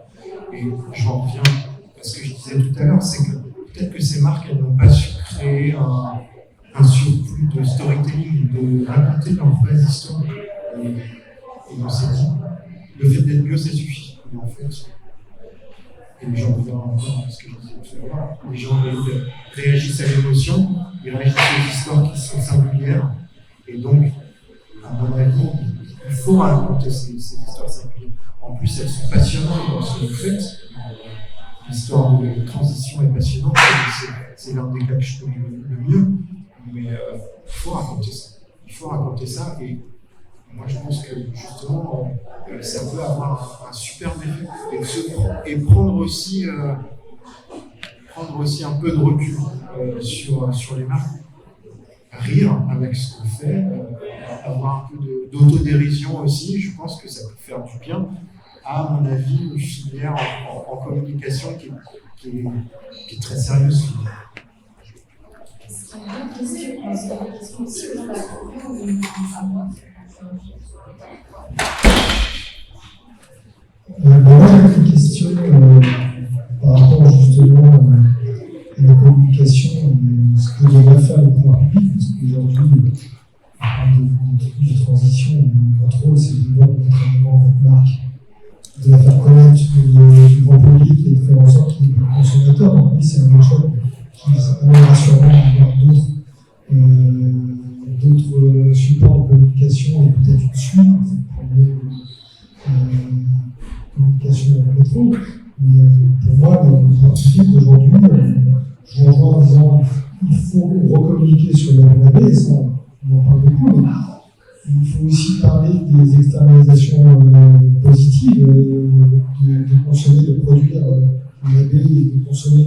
Et notamment ça, par rapport à une culture conventionnelle, aujourd'hui, on ne parle pas suffisamment, pas du tout, de ce que ça peut apporter en termes de négatifs, en termes de pollution des sols, en termes de maladies, en termes de biodiversité, où quand les sols sont pollués, il y a un traitement de l'eau. Le traitement, ça coûte de l'argent. Or, le consommateur, lui, ne voit pas en son revient in fine, mais au final, c'est bien nous qui payons indirectement, alors que quand on produit plus propre, local et de saison, globalement, on a quand même un impact moins perturbateur sur les sols, sur l'environnement, et au final, si on remet tout ça dedans, on n'est pas forcément plus cher. J'avais une remarque, c'est que tout à l'heure on parlait de bio local. Il y a aussi un problème pour le consommateur, c'est que quand il voit que c'est bio ou local, il est souvent déçu en disant mais c'est pas moins cher. Et ça, c'est aussi, je pense qu'il y a aussi un travail de communication à expliquer pourquoi c'est bio, pourquoi c'est local et pourquoi c'est pas forcément moins cher. Parce que par rapport à vous avez pu mettre en avant, le coût de la main-d'œuvre en France, c'est pas la même en Espagne, en Italie, dans les pays encore plus lointains. On disait tout à l'heure le transport, on se rend compte que sur un produit, il devient de plus en plus négligeable dans le prix de revient définitif. Voilà, il y a des éléments qu'il faut aussi mettre en avant, un aspect positif, expliquer aux consommateurs pourquoi c'est pas forcément moins cher, mais que c'est des emplois locaux. Enfin voilà, il y a plein d'arguments qui sont pour moi à mettre en avant. Est-ce que la stratégie de comparaison avec le conventionnel, c'est quelque chose qui peut être efficace? Alors, c'est un peu à double tranchant. En effet, je pense qu'il faut qu'on arrive à montrer les bénéfices de la bio et vous en parliez. Surtout expliquer, c'est peut-être là aussi on n'est pas compte que en fait, le bénéfice ne se limite pas au carré de champ qui a été cultivé et que c'est la qualité de l'air, c'est la qualité de l'eau, c'est de la biodiversité et que les bénéfices ils sont beaucoup plus, ils se propagent sur l'ensemble de la société. Et ça, pour le coup, je pense que c'est un argument qui est hyper important parce que les gens, si on arrive à comprendre qu'en fait, c'est quelque chose qui va leur bénéficier à moyen terme parce que c'est l'air qui respire, c'est l'eau qui va consommer, etc. C'est beaucoup plus puissant. Après, c'est toujours délicat de taper sur l'agriculture conventionnelle pour en effet mettre en avant le bio. Je pense que plutôt justement se focaliser sur le bénéfice du bio plutôt que parler sur ce qu'on fait mal conventionnel, ça peut être intéressant. Et je pense aussi que les organismes gouvernementaux n'ont pas forcément une prise de position marquée à ce niveau-là parce que justement ils veulent protéger aussi les autres agriculteurs qui font des pratiques. On communique sur ce que le bio fait de positif, mais si en face on ne sait pas ce que l'agriculture conventionnelle fait de négatif, est-ce que ça fonctionne? J'en reviens aux 42% de gens qui pensent que le bio c'est pas complètement bio. Comment on fait ça? Enfin, c'est une question ouverte, j'imagine que vous n'aurez pas la réponse, je suis désolée de poser des questions comme ça, je suis journaliste, mais je pense que c'est ça aussi que vous voulez mettre en avant, c'est qu'en fait, si on ne sait pas que l'agriculture conventionnelle ça a des effets négatifs sur la biodiversité, ben on peut dire que le bio ça a des effets bénéfiques, mais bon, si en face on ne sait pas que ça fait l'inverse. J'imagine ça qu'il y a un peu soulevé comme question aussi. Le gouvernement a aussi porté le HVE, la haute valeur environnementale pour la Donc le gouvernement a porté haut et fort le HVE, donc haute valeur environnementale pour la culture conventionnelle. Donc c'est un peu à parce que ça justifie plein de choses. Il y a plein d'agriculteurs qui sont HVE et là, je suis un peu récemment, nous allons aller contrôler un petit peu plus sérieusement parce que nous, on est certifié, on est contrôlé. C'est nous qui donc eux touchent des prix pour faire un truc et finalement, d'ici là, ça se rend compte que c'est peut-être pas au niveau de HVE, donc c'est peut-être pas ça aussi, en termes de communication, c'est intéressant. Il y a une multiplication des labels, des logos, le HVE qui est arrivé. Du coup, c'est des communicants, j'imagine, qui ont aussi créé ça. En stratégie de com, ça crée en fait quelque part la confusion. C'est aussi une stratégie de com. Je ne pense pas que ce soit volontaire, c'est qu'à un moment, on a empilé un certain nombre de labels. Et encore une fois, si on se réfère à l'humain, au fait qu'il n'ait pas le temps pour les choses et qu'il faut qu'il accorde un temps à chaque chose, il faut que ce soit plus simple possible. La multiplication des labels, pour moi, c'est pas impossible. Ça perd forcément le consommateur quand il doit se label. Moi, je voulais juste vous faire part de mon ressenti en tant que producteur. En fait, genre entre deux, il y a un clivage finalement entre conventionnel et bio, et qui sont fondés sur des preuves finalement pas forcément avérées. Donc c'est un peu perdre son temps d'essayer de poser les noms. Il faut plutôt, je pense, dire axer sur la qualité. Aujourd'hui, c'est une image du local. Le local, effectivement, ça peut être sympa parce que c'est identitaire et c'est pas gage de qualité. Donc, pour nous, il faut vraiment axer sur la qualité. C'est ce qui nous démarquera et par des preuves factuelles. Et pas de dire une fois qu'on a dit bio, c'est bon, on va faire comme ça de réactif. Donc, il faut vraiment apporter du concret au consommateur pour que lui, ça puisse être plus réfutable. Parce qu'on est beaucoup dans la fake news, etc. Donc, si on apporte du factuel, il y a plus de discussion. Sur la stratégie de communication rationnelle. C'est très bizarre, je parle comme ça de sur la communication rationnelle, en fait. Est-ce que ça, les arguments scientifiques, d'avoir des preuves irréfutables, c'est une bonne idée? Ça peut être une stratégie. Et c'est pas trop, comme vous l'avez dit, un peu chiant? Ça peut être un peu chiant.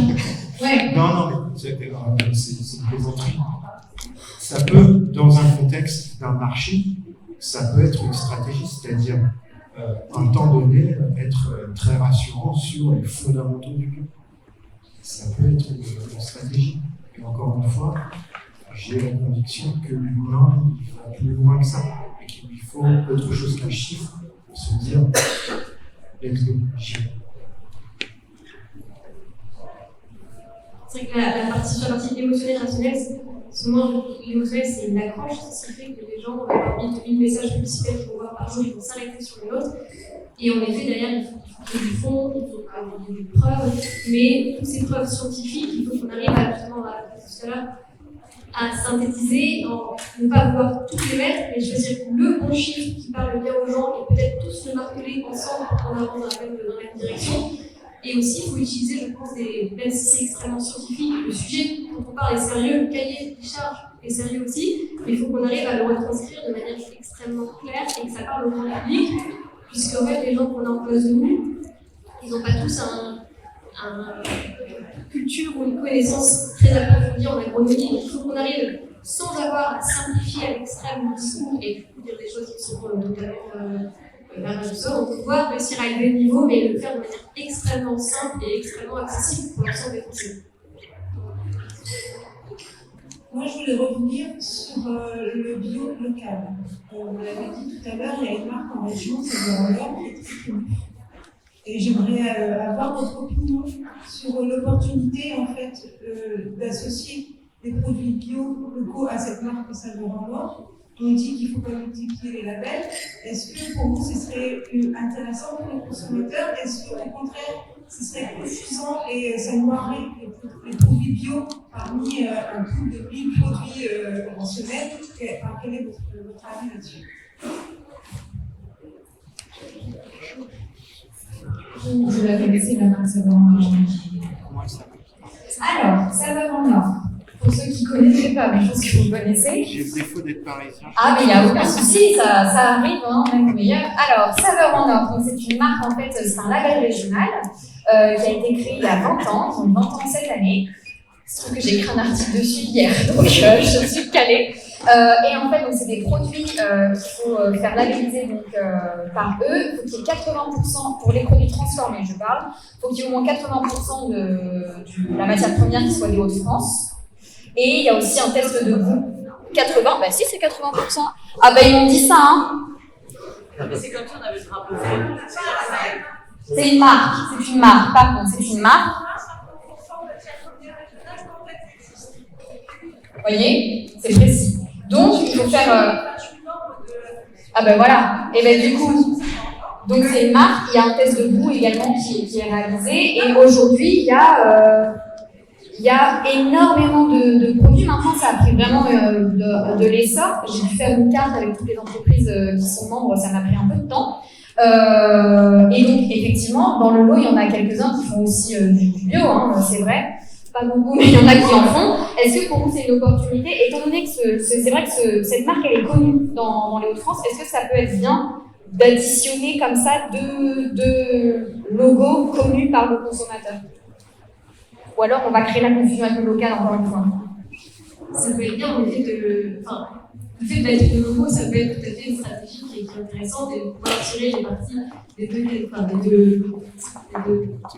communautés, parce que le local n'est pas un cahier des charges, le cahier des charges bio et les avantages locaux, ça peut bénéficier de la complémentarité des deux. Après, dans le discours, il faut, je pense, toujours être très clair sur quels sont les bénéfices qui sont liés à l'un et quels sont les bénéfices qui sont liés à l'autre. On risque de voir le bio encore plus flouté et raccroché à d'autres notoriétés et le message ne se brouille davantage. Je pense que local et bio sont intéressants parce qu'ils sont très complémentaires, mais il ne faut pas forcément se raccrocher à la communauté ou à la notoriété du bio en se disant du local, en se disant ils vont faire le travail entre guillemets pour nous, mais il faut qu'on ait des discours qui soient vraiment extrêmement clairs et succincts et quand on accole deux logos ou plus sur une marque, il faut être encore beaucoup plus clair et précis sur ce que veut dire chacun des logos. C'est encore plus compliqué en communication. Donc ça peut marcher que si en fait les deux logos sont très bien connus. Si je résume, parce que si c'est par exemple là ça fonctionne parce que Saveurs en Or c'est très connu dans les Hauts-de-France et les gens savent à quoi ça fait référence. Mais si c'était par exemple quelque chose de nouveau, Saveurs en Or qui vient d'arriver, c'est peut-être pas forcément pertinent. Vous n'êtes pas sûr. Hein. Enfin. Mais au moins c'est mieux. Voilà. Après, je trouve que c'est quand même une bonne idée d'associer, c'est-à-dire qu'il peut y avoir un effet de capillarité entre une population, des consommateurs qui sont habitués et qui ne seraient pas forcément voulus au bio et inversement. Donc ça peut servir en fait les deux. Ça pourrait en amener en fait quelque part de nouveaux consommateurs, de nouveaux marchés. Une sorte de collab. Une sorte de collaboration, suggère Monsieur Le Brouillard. Je pense que ça peut être une bonne idée. Ça a une limite régionale. Ça a une limite régionale, c'est sûr. Un industriel, il fait comment pour qu'il sort ses packaging Saveurs en Or Un petit truc de commande, je sais pas. L'idée, c'est d'identifier sans abus, des fois, la notoriété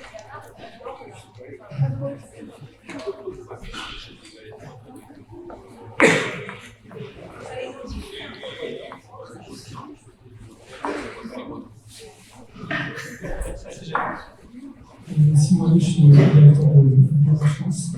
J'ai une question sur la question de cette communication. Je pense qu'on est un peu dans une impasse sur la question de communication si on ne compare pas en tout cas les choses. C'est-à-dire que j'ai compris que le fait de ne pas être clivant ou culpabilisant, le sujet est clairement éducationnel, il faut le sensibiliser, mais aussi surtout très politique. C'est-à-dire qu'aujourd'hui, le marché ne peut pas financer la transition de l'écologie de l'enfant.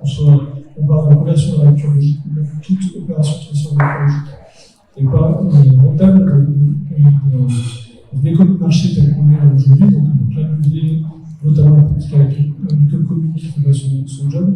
Et du coup, la question c'est comment aujourd'hui les producteurs bio, si comparer n'est pas efficace d'un point de vue communication et marketing, dans une situation, on est presque dans une situation de concurrence déloyale. Si on fait parler de l'impact sur l'eau, aujourd'hui on trouve 600 millions d'euros par an pour la dépollution de l'eau.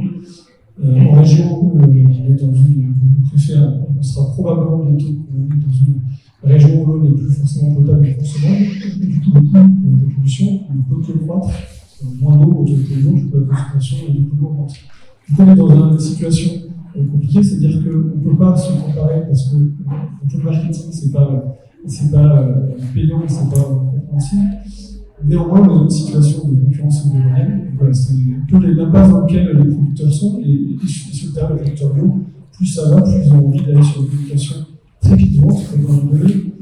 On dit qu'on veut mettre 1% plus de biodiversité, en fait ça ne fonctionne pas. Et du coup, l'envie sur le terrain, c'est de dire à un moment donné, on va l'annoncer. Du coup, ça s'appelle la question des éducations, je n'ai pas du tout convaincu. L'adaptation des politiques, une des propositions qu'on a, c'est tant qu'on n'intervient pas dans la réglementation qui se passe et jamais de s'occuper sur les prix de l'alimentation, on aura toujours une consommation plus bas, et la consommation plus bas est incompatible avec les objectifs de transition agricole. Du coup, est-ce que dans l'univers de la publicité, ça m'intéresse d'avoir votre avis sur les évolutions législatives sur la communication sur les prix en surface? Il y a bien tout. Il y a beaucoup de choses, mais on va y arriver. Déjà, comment est-ce qu'on fait sans se comparer, réussir à se comparer, en gros? Est-ce que c'est là qu'on revient peut-être à cette histoire du choc? De ce monsieur qui n'a pas pu venir, ce fameux monsieur, ce fantôme, qui a dit moi j'ai envie de choquer. Est-ce que. Oui, quand vous dites clivante, c'est forcément choc. C'est-à-dire aller un peu taper sur la tête du voisin pour dire il fait mal ou il fait bien. Alors, c'est la dernière solution question derrière est sûr que les producteurs doivent se faire appeler. De toute façon, ça ne fonctionne pas si on essaye de leur filmer. En fait, ça ne fonctionne pas du tout, donc le film n'est pas forcément efficace. Il n'y a pas de règle. Moi, de mon point de vue, c'est toujours un peu mal perçu quand on va tabasser le voisin en termes de communication. Ça semble un peu facile. Et je comprends aussi la révolte d'un moment des producteurs qui ont fait du bon boulot et on a des problèmes alors que les autres. Moi, je pense justement que chacun doit se créer son histoire. Et c'est en ça, c'est en créant des histoires uniques que vous allez réussir à intéresser les gens et pas forcément en dénonçant. De mon point de vue, ça ne fonctionne pas. Et encore une fois, il y a des exemples à la lumière de ce qu'a fait par exemple la prévention routière pendant des années, en montrant le choc, en étant violent, et on s'aperçoit que les gens sont vraiment sans pas envie qu'on soit trop frontal. Et il y a certaines marques qui sont un peu militantes, mais en communication, c'est du militantisme un peu. C'est gentil. Moi, je vous pose la question, est-ce que c'est vraiment un travail de marque là-dedans ? Est-ce que cette volonté d'avoir un discours un peu clivant, un peu choquant, c'est aux marques de porter ce discours-là ? Je pense que c'est plus du lobbying, c'est plus en termes institutionnels et faire passer des messages plus de lobbying. En revanche, je trouve que c'est extrêmement intéressant ce qu'a dit monsieur tout à l'heure sur le prix. Il y a un moment, ce sera un vrai brief à une agence de communication, c'est de dire en fait comment on justifie le prix aujourd'hui. En fait, l'argent que tu mets aujourd'hui, c'est de l'argent que tu ne remettras pas dans les impôts ou ailleurs.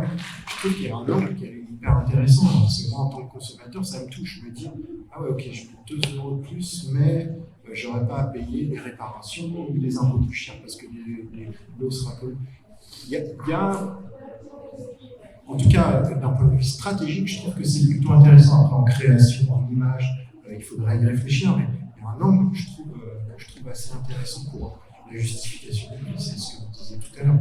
Dès qu'on dit bio, les gens n'auraient pas compris. Donc, il y a un vrai travail à faire là-dessus. Vous disiez sur le prix dans les grandes surfaces, vous pouvez repréciser votre question sur la législation sur les prix ? En fait, c'est la question des. En gros, depuis 2 ans, l'inflation, il y a une course à la communication sur les prix bas, et ça, c'est compatible avec toute transition. Et comme les aides publiques ne sont pas en face, plutôt le choix d'aller vers des systèmes très performants pour l'environnemental, en face, quand il y a une communication qui est sur les prix bas, ça accélère cet effet. Et du coup, une des propositions, ce serait d'interdire. Il devrait y avoir une loi interdisant la communication pour les producteurs sur le prix, ce qui n'existait plus jusqu'à 2020-2021. À partir du moment où on retourne l'inflation à 20%, il n'y a pas de communication sur le prix. Je pense que vous pensez à une certaine enseigne, non ? Vous pensez à une enseigne en particulier, je pense. En tout cas, c'est vrai que la communication des GMS, elle est vraiment axée sur c'est nous les moins chers. Je me demandais si, d'un point de vue est-ce que c'est des réflexions qui émergent ou pas du tout? Moi, je suis pas super compétent pour répondre parce que je suis créatif. Moi, j'imagine les campagnes et la stratégie. Mais d'un point de vue législatif, je peux pas répondre. Peut-être que tu as des éléments clés. Sur la question du prix, oui, il y a en effet les lois qui essaient d'instaurer des règles sur les promotions, sur les prix alimentaires, mais ce n'est pas à la hauteur de ce qui est nécessaire, en tout cas sur le marché, et les contrôles qui sont faits sont quand même assez faibles pour le moment. Et en effet, on ne peut pas, on voit que les gens, les gens, que déjà dans les champs, c'est un métier qui est compliqué, donc on ne peut pas baisser les prix vers le bas indéfiniment. Et en tout cas, baisser les prix du bio, c'est vraiment pas une solution. Après, c'est vrai que la solution, elle est assez peut-être politique de réussir en effet. C'est une fameuse histoire de taxes vertes, etc., pour voir comment on peut favoriser des produits qui sont éco-responsables versus d'autres produits qui tirent les prix vers le bas. Mais en tout cas, c'est pas, les producteurs ne peuvent pas reporter en plus une baisse de prix sur leurs épaules, parce que c'est déjà pas mal de choses. Et sur la question tout à l'heure sur la partie le clivage qui pouvait exister, on sort quand même on est toujours, mais d'une période qui était hyper intéressante, qui était janvier, février, mars, cette colère du monde agricole qu'on a vécue, qui était vraiment légitime et qui était vraiment riche d'apprentissage. Parce qu'on a pu voir pendant cette période que les Français, déjà d'une part, se disaient très attachés à leurs agriculteurs. Donc il y avait, je pense, 90% des Français qui se disaient prêts à les soutenir financièrement en achetant les produits français ou les produits locaux. Alors qu'est-ce qu'ils le font vraiment, c'est une autre histoire. Et l'autre apprentissage qu'on a eu, c'est qu'il y a eu, peut-être du fait de cette communication un peu clivante, une sorte d'affrontement dans les médias qui disait soit on soutient le producteur, soit on soutient l'environnement, et il faut choisir son camp, les deux ne sont pas possibles. Et donc, quelque part, dans la communication, on se rend compte que quand les gens voient le label bio, ils ne voient pas forcément le producteur qui est derrière. Et peut-être que la communication peut passer en mettant davantage le fait que les producteurs bio, c'est avant les producteurs, des agriculteurs bio aussi, et jouer aussi sur cet attachement français aux producteurs et montrer qu'en fait, écologie et agriculteur, ce n'est pas deux thématiques qui sont opposées et que c'est important de les relier, Donc, c'est typiquement ce qu'on essaye de faire avec cette marque de transition, c'est d'expliquer justement que voilà, les deux ne sont pas opposés, mais par contre, bien entendu, si on veut arriver à une transition, il faut devenir un petit peu plus producteur. Est-ce qu'il y a d'autres réflexions, questions? Non? Ah bah si. C'est toujours quand je dis non qu'il faut vraiment en avoir. C'est pas une réflexion, c'est depuis le début, je regarde votre l'affiche, et pourquoi sur le côté gauche vous avez fait un côté vert. Je trouve que votre affiche, je comprends bien, il y a la barre dessus, mais celle-là, juste techniquement, est-ce qu'il y a une explication? Ah, c'est une bande fleurie, non? Oui, c'était le banc perlé avec un petit bout de marbre en la gauche. Je pensais que la luminosité n'était pas vraiment à la bonne visibilité. On voulait symboliser en fait plutôt l'impact sur la biodiversité et l'impact qu'a eu le cahier des charges de bio pour recréer cette biodiversité dans les gens. Il y avait une autre main là qui s'était levée. Alors, une question plus à toutes les personnes présentes. En tant que Philippe chargé pour le centre de formation de l'homme, on a un site de production maraîcher, c'est l'article aussi. Les prix du bio, on remarque qu'ils sont au-dessus de la moyenne, puisqu'il y a moins de rendement finalement en culture. Il y a le marché mondial quand même, il y a concurrence de domaine. Personnellement, je trouve que les prix c'est un point de vue d'utiliser un producteur, avec le marché et d'autres. Sur les GMS, les circuits de distribution en grande surface, est-ce que les distributeurs seraient plus ou imposer une marge supplémentaire sur les produits bio, je pense à tout le monde. Et est-ce que la Moldavie pourrait arranger ça, mais logiquement, d'après les études qui ont été menées suite à la crise des agriculteurs, les produits des filières bio françaises et non internationales seraient plus taxés en termes de marge par les distributeurs. Alors, est-ce que ce serait pas une innovation? Je pense que ça, c'est une question pour quelqu'un d'approprié. Je pense que vous pourriez répondre là-dessus. Donc, si je comprends bien la question, c'est est-ce que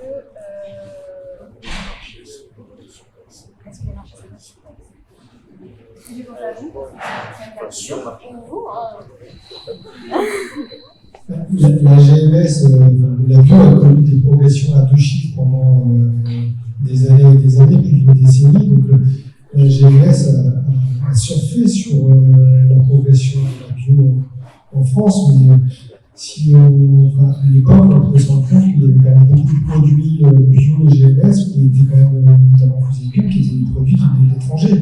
Donc, où il y avait des coûts de production moindres et où les marges étaient plus fortes. Par contre, dans les réseaux spécialisés, où on a une approche nationale, régionale, voire même locale, le plus souvent possible, là, on a acheté les prix au prix le plus juste pour les producteurs.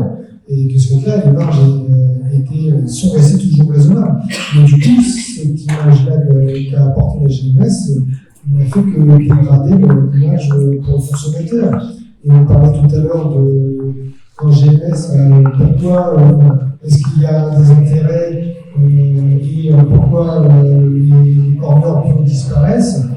C'est aussi en termes d'image prix, c'est-à-dire qu'aujourd'hui, on a une crise de pouvoir d'achat. Le pouvoir d'achat, c'est quoi? C'est très tendu. Les enseignes qui s'en sortent aujourd'hui, c'est des enseignes qui mettent en avant les prix les plus bas et qui communiquent dessus, donc qui sont dans une communication basique, rationnelle. Et de ce fait-là, on se désengage de l'avion parce que c'est un image plus élevé qu'ils ont contribué à entretenir. Et au final, c'est très facile pour eux de rétro-pédaler parce que quand on fait 10 mètres carrés de surface de vente, on a un corner de 250-300 mètres carrés, rétro-pédaler, mettre autre chose à la place, ça va très vite. Par contre, quand on est à la région spécialisée, on fait que ça, là, la problématique n'est pas la même. Donc voilà, c'est pour moi aujourd'hui, le désengagement, il est assez rationnel pour eux, ça nuit pour eux en termes d'image, et c'est en ça que je disais que les pouvoirs publics doivent aussi être là pour communiquer sur les effets positifs de l'avion au sens large, expliquer réellement aux consommateurs ce qu'ils ne vont pas devoir mettre in fine derrière pour compenser les dégâts qui peuvent être faits, sans forcément rentrer en conflit avec le conventionnel, parce que c'est un jeu qui est depuis des décennies, et on voit bien que ça ne mène pas au bon endroit, parce qu'aujourd'hui, en termes de revenu, on est aussi très mauvais.